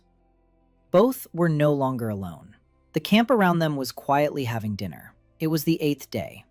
Today, they were nearly found because of the old signal. Yuki nearly lost her leg. For the first time in her life, Hannah had made a mistake that could have cost someone a limb. Owen watched the fire and thought they'd been lucky today. But that luck was a finite resource, and that it would soon run out. The 9th day began with a cold decision. Hannah gathered the inner circle before dawn. Owen, Inez, Sarah, Eliza, Riley, Yuki. Yuki sat with her leg bandaged and made no attempt to stand. Hannah spoke quietly but firmly. She said that the previous day had revealed 3 things.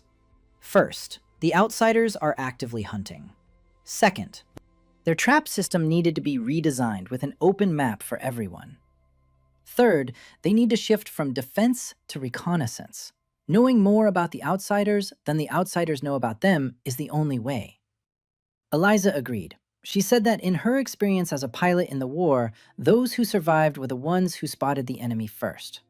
Inez asked what exactly Hannah was proposing. Hannah unfolded a homemade map on the sand. She had drawn it at night with charcoal from memory.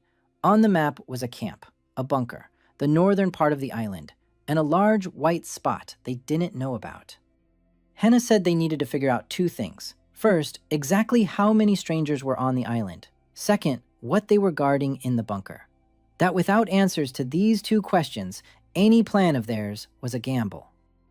Owen looked at the map and thought. He said he was ready to go. Hannah said that this time 3 of them would go. Her, Owen, and Eliza. That Eliza was needed to determine the bunker's coordinates using the sun for a future transmission. That Inez would stay behind to command the camp. That Sarah would reinforce perimeter security. That Riley would continue working on the transmitter. That Yuki would stay with the medical supplies. Everyone agreed. Before leaving, Sarah asked Owen if he needed any help with supplies. Owen thought for a moment. He said he needed 3 sets of very dark camouflage clothing, 3 pairs of binoculars with anti-glare coating, 3 pairs of lightweight boots, a compact camera with a long zoom. Sarah looked at him and said the list was strange for someone who supposedly finds things in the wreckage. Owen didn't answer. Sarah didn't say anything else. Owen headed toward the woods. 40 minutes later, he emerged with 3 bundles. Hannah unwrapped them. The camouflage uniform was jungle patterned and fit each of them perfectly. The boots fit like a glove. The binoculars were heavy and dark. The camera was professional grade with a rugged case. Hannah silently tried on the uniform. She said that Owen had an uncanny ability to guess sizes. Eliza came over and tried it on too. The uniform fit perfectly. Eliza gave Owen a long look. She didn't ask any questions. They set out at 8 in the morning. They didn't take the same route as the first time. Hannah led them across the western slope to approach the bunker from the rear. The journey took 4 hours. Eliza kept pace with Hannah. Owen marveled at the captain's stamina. Along the way, Eliza whispered that in her youth she had flown in the Marine Corps, that her physical training hadn't completely faded since then. They approached the bunker from the northwest side. It was the side they hadn't seen last time. Hannah gave a signal, and they lay down in the bushes. A scene they hadn't expected unfolded before them. On this side of the bunker stretched a cleared strip 200 meters long, concrete. It was a runway. Not for an airplane, too short. For a helicopter. A single helicopter stood on the strip, covered with a camouflage net. Eliza whispered that it was a Russian Ka-26, an old model but sturdy, the kind private companies use in hard-to-reach places. Hannah nodded. She said that changed everything, that the strangers had mobility, that they could evacuate whenever they wanted, or call for reinforcements. Owen whispered that they needed to see who was walking around the bunker. They lay there for an hour. During that time, 5 different people walked past the helicopter, all in uniforms without insignia, all armed. One of them was tall, with a short beard, the same one who had been with the direction finder 2 days ago. Hannah counted and said there were at least 12 people in the bunker. That's a lot for a private group. It's already a small garrison. Eliza looked through binoculars and took photos with her camera. She captured several faces in close-up. She said quietly that she recognized one of them. That she'd seen him at a flight safety conference 2 years ago in Dubai. That he was a former German military pilot. That his name started with the letter B. That he represented some private company. Hannah and Owen exchanged glances. It was their first lead. Owen whispered that they needed to get closer to see what was inside the bunker. Hannah said no, that they'd already learned a lot. that they needed to retreat before they were spotted. They began to crawl away, and at that moment, Owen saw a tag above the tall, bearded man. Not a need, something else. A faint inscription. The text was such that Owen couldn't believe his eyes at first. A name hung above the tall man, Axel Voigt. Owen froze. The system had never shown him the names of strangers before, only need tags above those he already knew. This was something new. Owen read the tag again. He wasn't mistaken. That was the name. Owen decided not to tell Hannah and Eliza just yet. He didn't understand why the system had shown this. They crawled back into the bushes. Then they got up and walked along the same path. Along the way, Eliza jotted down the bunker's coordinates based on the sun's position in her notebook. She said the accuracy was 40 meters. That would be enough for targeting if they ever managed to contact real rescuers. They returned to camp after dark. Inez met them and checked everyone for scratches. Everyone was unharmed. By the campfire, they had a dinner of shellfish and some roasted roots that Yuki had identified as edible. Owen ate his portion in silence. Before going to sleep, he pulled Inez aside. He told her that he had developed a new ability, that the system had started showing names, that he didn't understand where it was getting them from. Inez listened without interrupting. When he finished, she fell into thought. She said there were two hypotheses. The first, the system had access to some kind of database and had now started sharing it. The second, Owen's ability was evolving over time. Inez leaned toward the first one. She said that if it was a database, then the name Voigt was a marker, that it was very important to someone, that Owen knew who was in charge on the other side. Owen fell silent. He said it was scary. Inez agreed. She said that any help could also be a trap, that he needed to be careful about what his inner voice was telling him. Owen nodded. They returned to the campfire. Hannah was gathering everyone around the map. She briefed the camp on the essentials. No names, no details, just the facts. That there are at least 12 armed men on the island, that they have a helicopter, that the camp is currently in dangerous proximity, that they need to prepare a plan to move to an alternate position, that the alternate position has already been scouted further south in the rocks, that the move will take 2 days and would require moving everything. No one objected.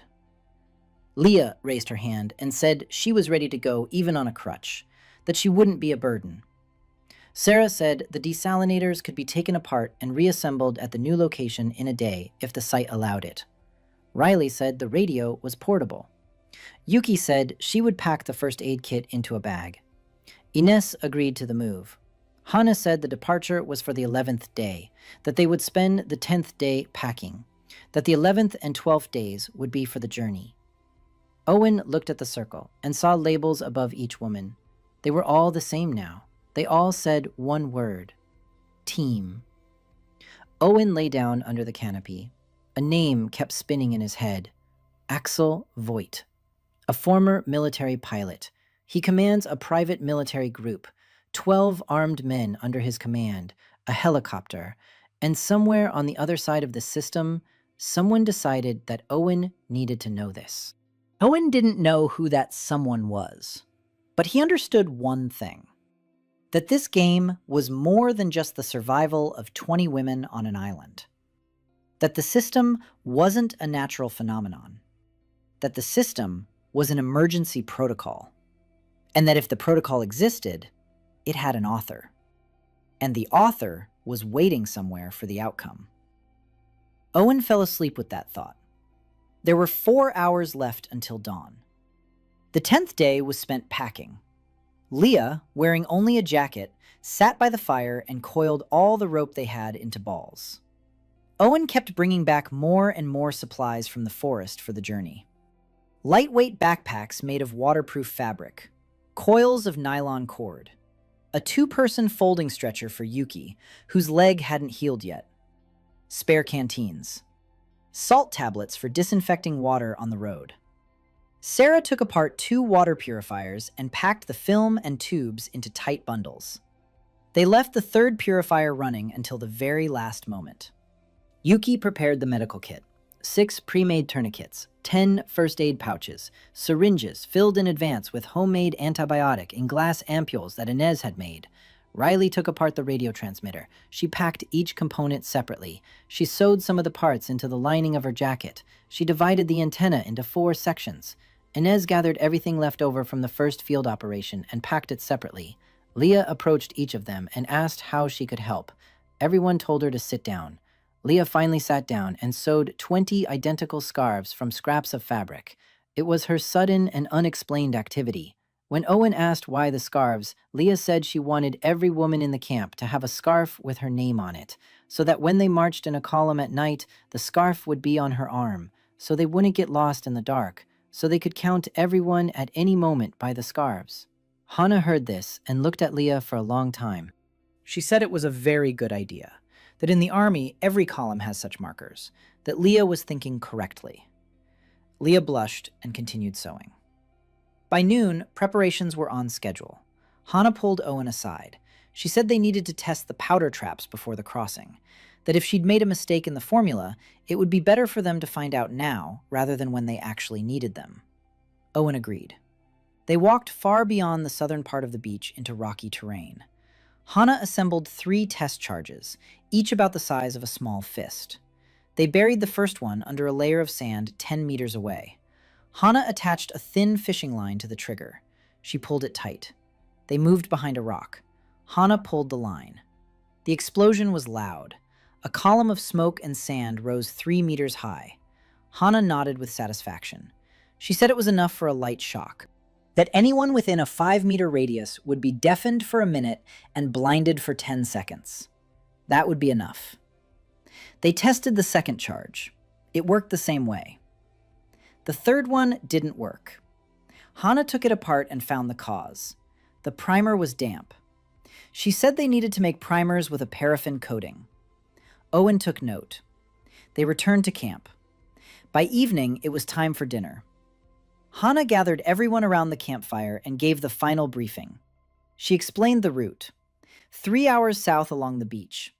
Then up the trail into the cliffs. Another 4 hours. Overnight stay on an intermediate ledge.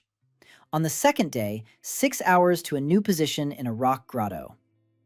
Hannah pointed out all 3 points on the map. All the women watched closely and memorized the details.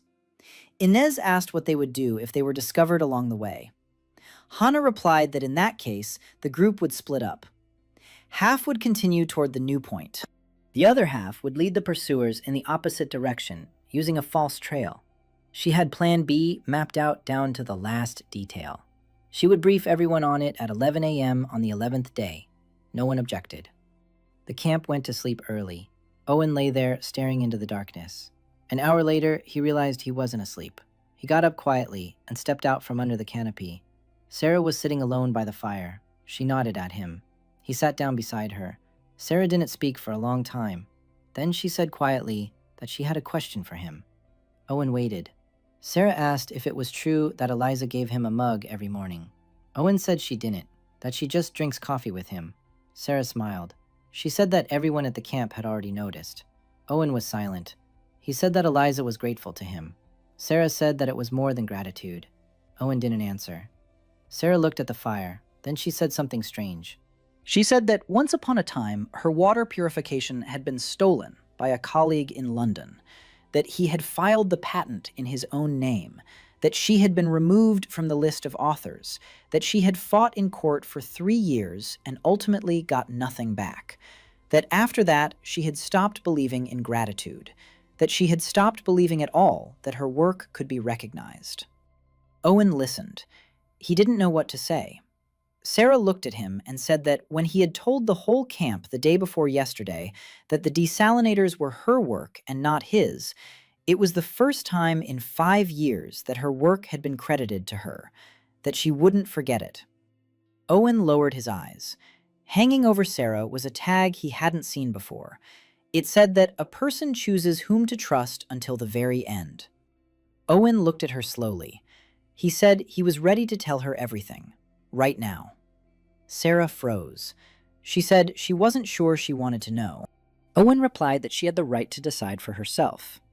Sarah thought for a moment. Then she nodded. Owen told her about the fall, about the first line of the text, about how the system provides raw materials but not finished products, about the weight restrictions, about how it can't be done in front of witnesses, about the tags. Sarah listened in silence. When he finished, she stared into the fire for a long time. Then she said quietly that she had suspected something like this, that she just hadn't realized the scale of it, that now she understood why he went into the forest every morning and came back with a full bundle, that she understood why he strangely guessed the sizes of clothes, that she understood why his materials were always of perfect quality. Owen said that Inez knew, Hana knew, Yuki guessed part of it, Riley too. Eliza didn't know yet. Sarah asked about Eliza. Owen said that Eliza is too fragile right now, that we can't burden her with more mysteries at the moment, that when she's fully recovered, then. Sarah agreed. She asked what was needed of her. Owen replied that only one thing was needed of her, that she remain the same, that she continue building desalination units and equipment, that the system is the materials, and the hands are her, that without her hands, the materials are nothing. Sarah smiled for the first time during the entire conversation. She said that was the most beautiful thing anyone had ever said to her in her career. Owen blushed slightly in the darkness. He hoped Sarah wouldn't see it. Sarah stood up. She said she was going to bed, that tomorrow would be a hard day, that they were really working now. Owen stayed by the fire. Sarah went under the canopy. A minute later, Hana stepped out of the shadows. Owen immediately realized that Hana had heard everything. She hadn't been sleeping and had been sitting somewhere in the dark. Hana walked over and sat down next to him. She said quietly that she approved. That Sarah needed to know, that a circle of trust is the right structure, that in her experience, small groups survive better than large ones. Owen didn't say anything. Hana looked at him and said one more thing. She said she'd noticed that he looked at each of them differently, that it was obvious. Owen tensed. Hana continued. She said she wasn't blaming him, that in their situation, any human feelings were normal, that the main thing was that he shouldn't choose between them as if they were tasks, that they were people, not tasks. Owen agreed. Hana stood up and left. Owen was left alone. Fog hung over the water. Somewhere far to the north, the faint lights of the bunker hung over the island. Owen looked at them and thought that tomorrow they would leave, and that they would see those lights from a new vantage point more than once. The 11th day began while it was still dark. Hana woke everyone up at 4 in the morning. Each was given a scarf with a name on it that Leah had sewn. Each tied the scarf around her right wrist. Hana checked the column. 18 women, plus her, plus Owen. 20 exactly, all together. Yuki lay down on the stretcher. Sarah and Inez stood on either side of the stretcher. Leah walked separately with a crutch, but in the middle of the column. Riley followed her. Hana took the lead. Eliza brought up the rear. Owen walked alongside the column, checking that everything was in order. They left the beach at 5 in the morning when the sky was just beginning to lighten. They walked in silence. The sand beneath their feet was still cool from the night. An hour later, the beach ended and a pebble-strewn path began. Yuki moaned softly as the stretcher rocked. Inez stopped the column every 20 minutes to check her bandage. 3 hours later, they reached the foot of the trail that led up into the cliffs. The trail was narrow, barely half a meter wide in places. To the left was a cliff, to the right, a 15-meter drop. Hana stopped the group. She said the stretcher couldn't be carried here, that they would have to carry Yuki on their backs, one at a time, that they would take turns every 10 minutes. Sarah was the first to offer her back. Yuki lay down on her shoulders. Sarah set off. Inez followed her. Then Hana herself. Then Owen. They took turns. In an hour, they had only climbed 300 meters. By noon, the sun had become unbearable. The rocks had heated up and radiated heat like a stove. Leah nearly fell off the trail twice. Inez caught her by the waist at the last moment once. Hana called for a rest in the shade under a rocky overhang. Everyone lay down on the pebbles. Riley handed out half a flask of water to everyone. Hana looked at the group and said they were moving 40% slower than planned, that the planned overnight stop was in jeopardy. Owen stood up. He pulled Hana aside. He said quietly that he could try to make an improvised winch. If they set it up at the top of the trail, they could pull Yuki up faster. Hana thought about it and said that a winch would be too conspicuous. It would be visible from above if the strangers had a drone or a lookout on high ground. They needed to keep moving as they were. Owen agreed. He sat back down. Half an hour later, they continued on. Eliza approached Owen and said she felt dizzy.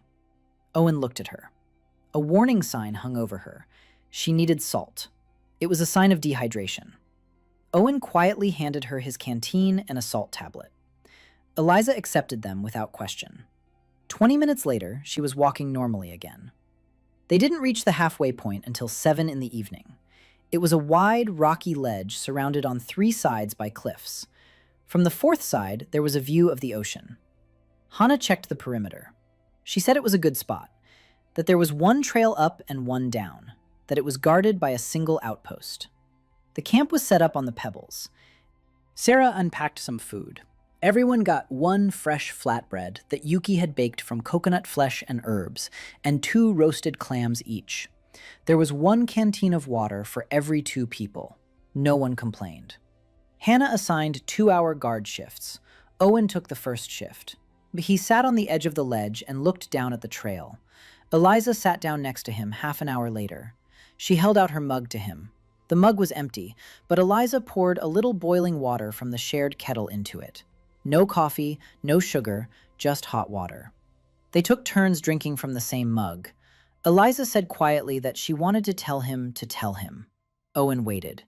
Eliza said that when the plane began to lose altitude, the instruments showed that all systems had failed simultaneously, that such a thing doesn't happen naturally, that her co-pilot managed to say in the final seconds that it was sabotage, that he only managed to say that one word, that she didn't believe him then, that she blamed herself.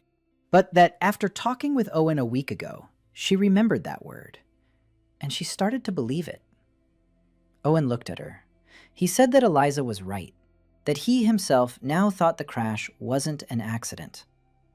Eliza fell silent. She asked why he was so sure. Owen said slowly that he wanted to tell her one thing, that he'd been meaning to for a long time. Eliza tensed up. Owen told her everything. About the system, about the raw materials, about the labels, about the name Axel Voigt that he'd seen above the tall one at the bunker. Eliza listened without interrupting. When he finished, she was silent for a long time.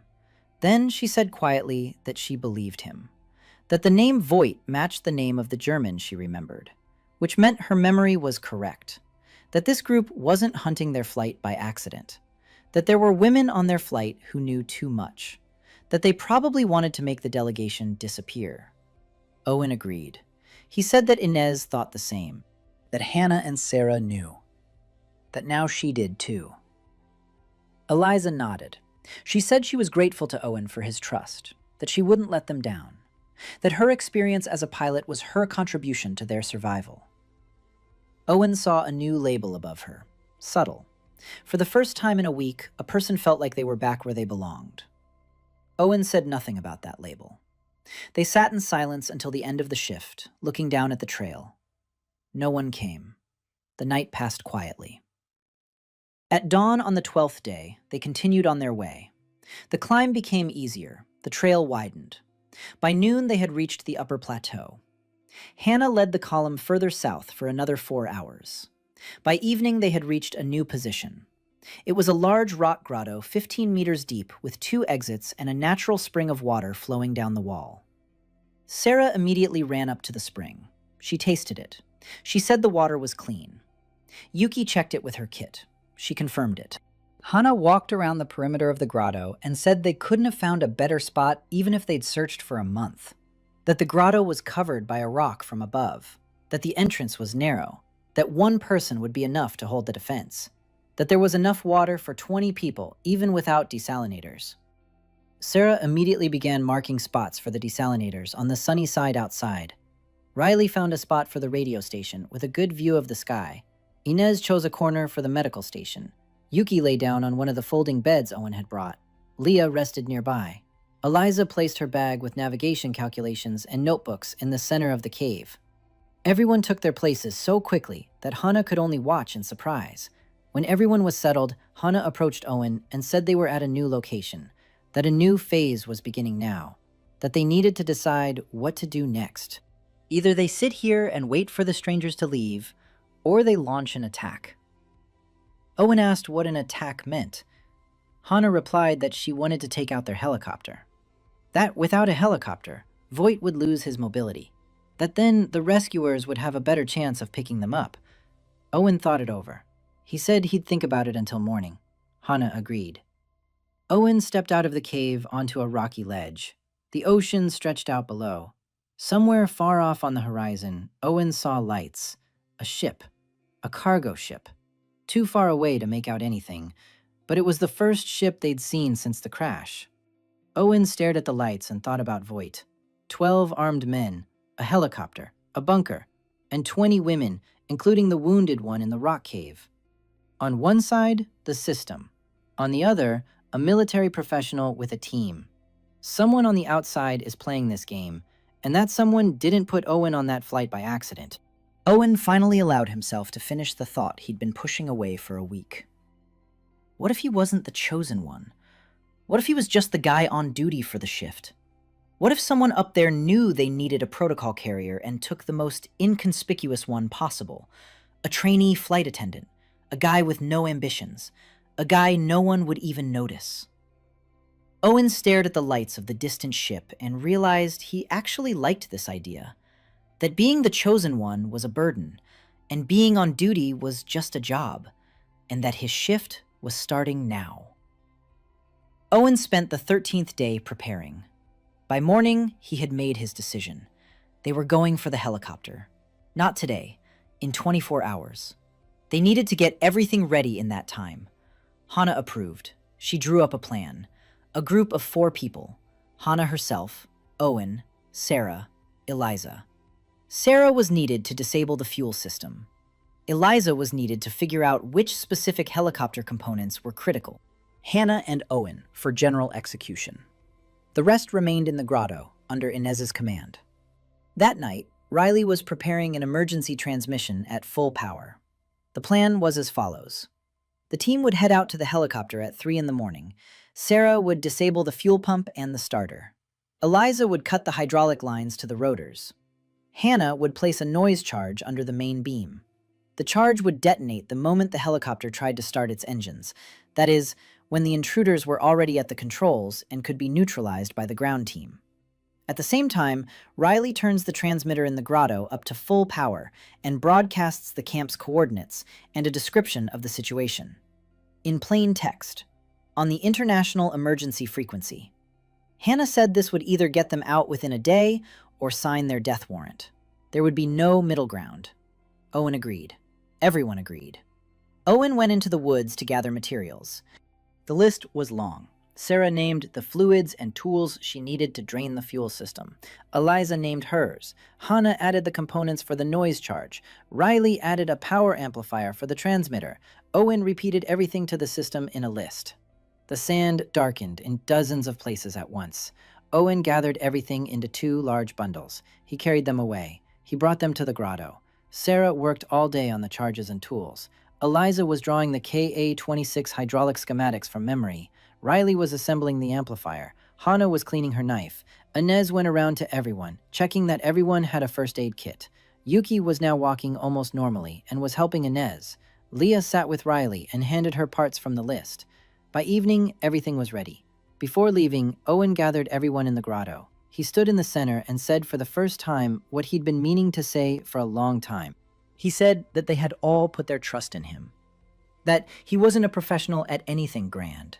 That 3 years ago, he had dropped out of engineering college after his father's death. That he had worked as a waiter. That he had taken a job as a trainee flight attendant for the free flights and insurance for his mother. That his mother had stage 3 breast cancer.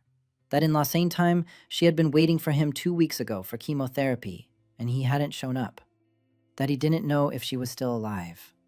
That if he didn't return from this mission, he wanted them to know who he was, where he was from, and that they had become more important to him than anything he'd ever achieved in life.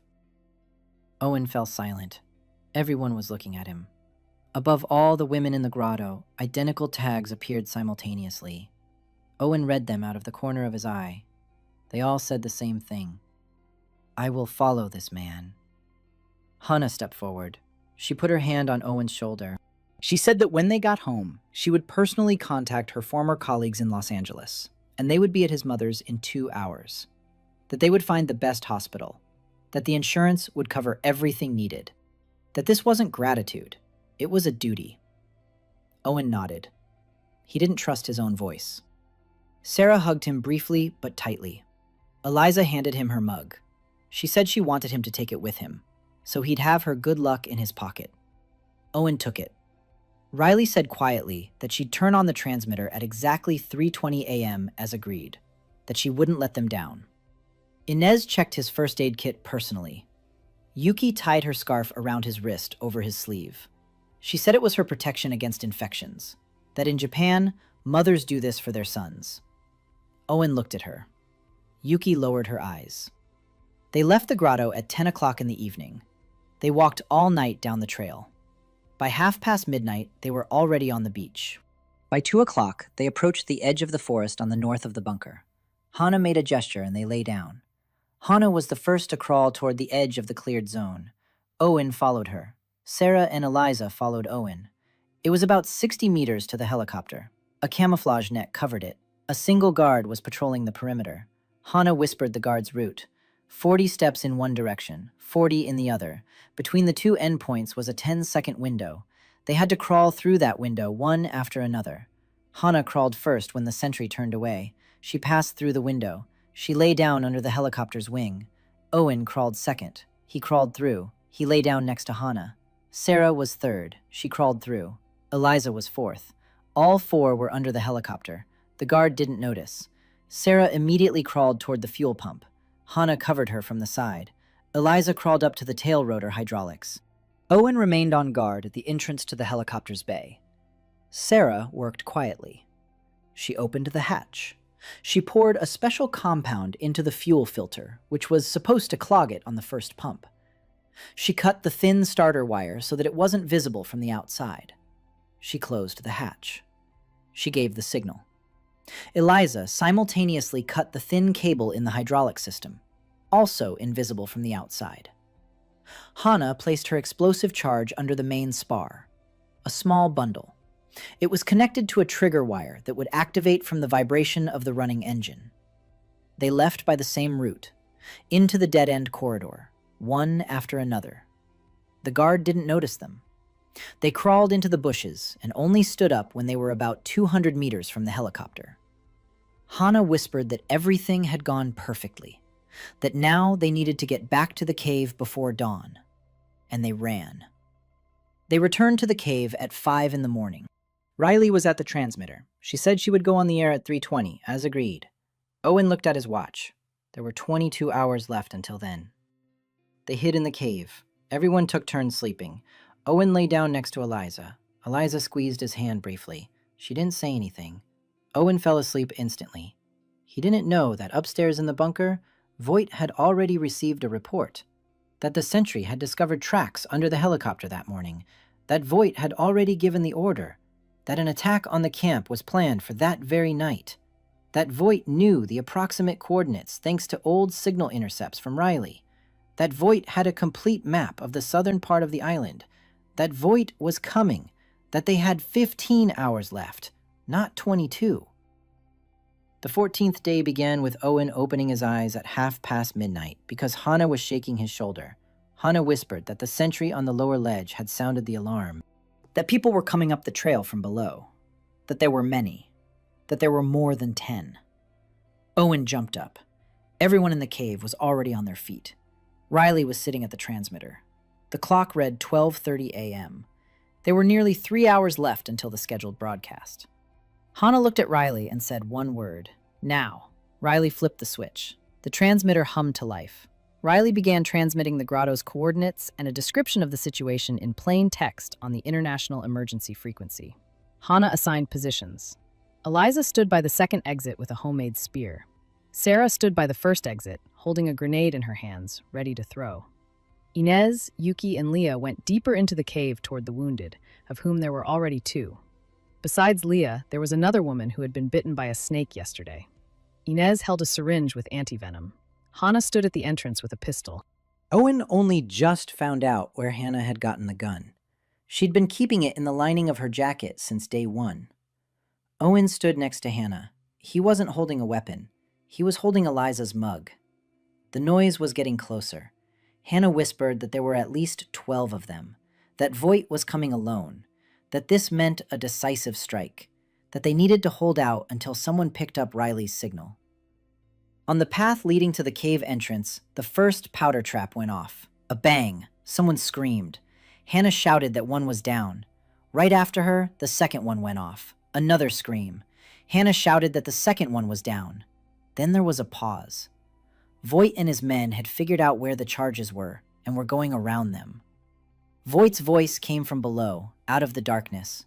He spoke English with a slight German accent, calmly, without aggression.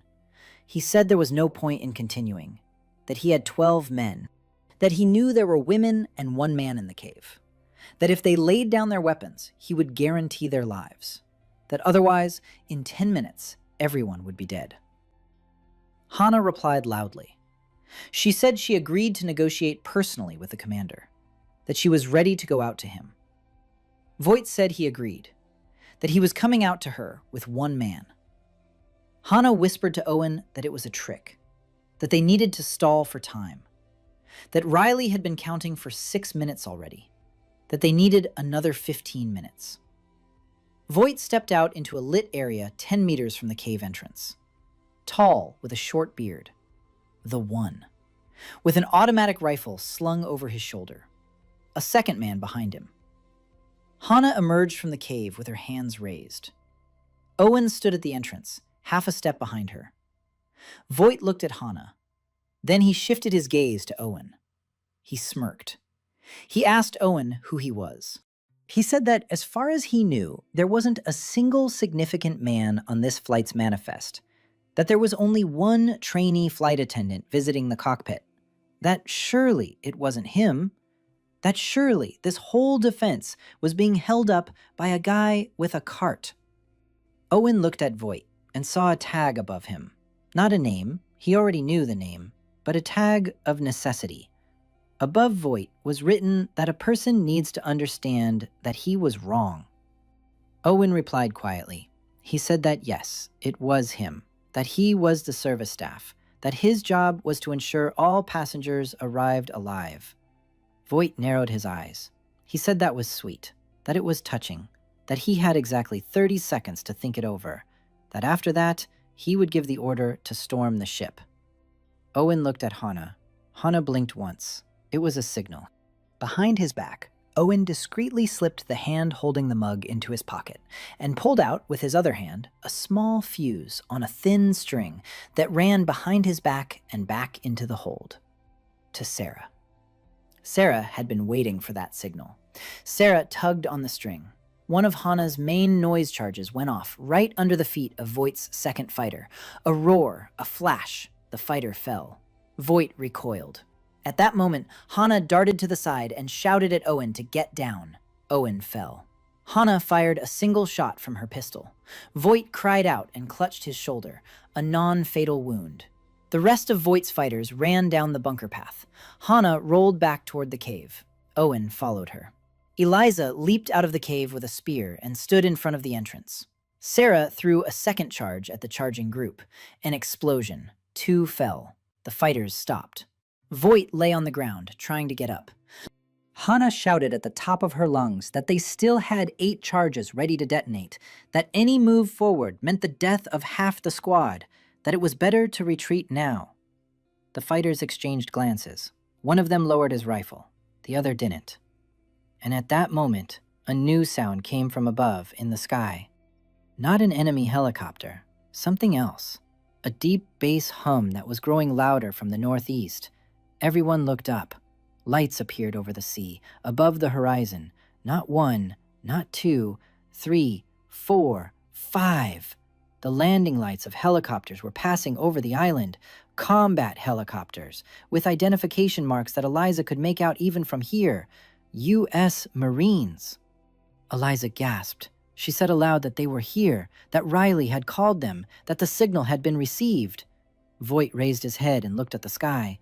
Owen saw the label above him change. Now it read that for the first time in his life, a man realized he had lost. Voight slowly raised his good arm. One by one, his men lowered their weapons. 6 men in full marine gear rappelled down ropes onto the main deck. The commander approached Eliza, saw her captain's insignia, and saluted. He said Captain Croft, of Flight 714, that they had received her distress signal, that they had been searching for them for 2 weeks, that the entire group was now under their protection. Eliza was crying and laughing at the same time. Owen stood nearby, holding a mug in his hand. 2 hours later, all the women were evacuated by helicopter to a ship anchored 10 miles from the island. Voight and his men were taken prisoner. The bunker was sealed. Owen sat in one of the helicopters and looked out the window at the receding island. Hana sat next to him. Eliza was across the aisle. Sarah was by the window. Yuki was at the bow. Yuki, who was smiling. Riley sat up front, clutching the transmitter that had just saved everyone. Leah sat with Inez. Everyone was alive. All 20 of them. A medical team met them on the ship. Owen's first question was about his mother. They connected via satellite. His mother answered on the second ring. Her voice was weak, but alive. She said her sister had come from Phoenix and taken her for chemotherapy, that she was being treated, that she was holding on, that she was waiting for him. For the first time in 2 weeks, Owen let himself cry. A day later, they were in Los Angeles. A large delegation met them at the airport. Journalists, military personnel, airline employees, families. Owen was the last to step off the plane. On the tarmac, he saw Hana waiting for him. Eliza was beside her. Sarah, Inez, Yuki, Riley, Leah. They were all standing in a semicircle, waiting. Owen walked over. Hana said quietly that his mother was waiting for him at Cedars-Sinai Hospital, that a car had already been arranged, that she would personally escort him there. Owen looked at these women, the most inconspicuous person on the flight. A trainee flight attendant with a cart. A guy no one was supposed to remember. And 20 women who now stood around him like a wall. Eliza handed him his mug. The very one. The one he'd taken with him on that last outing. She'd said she wanted him to drink coffee from it every morning, wherever he was, whoever he was with. Owen took the mug. He realized that the system no longer displayed tags above the women around him. It simply didn't show them. That meant they no longer needed anything from him, and he didn't need the system to understand them. Somewhere in the depths of his field of vision, the last line of gray text flashed. Emergency protocol. Complete. Host released. Thanks for the shift. Owen blinked. The text vanished. The system never appeared again. Owen looked at the 20 women around him and realized that they were now his real system. Not an emergency one, a permanent one. And that his shift was only just beginning. For real.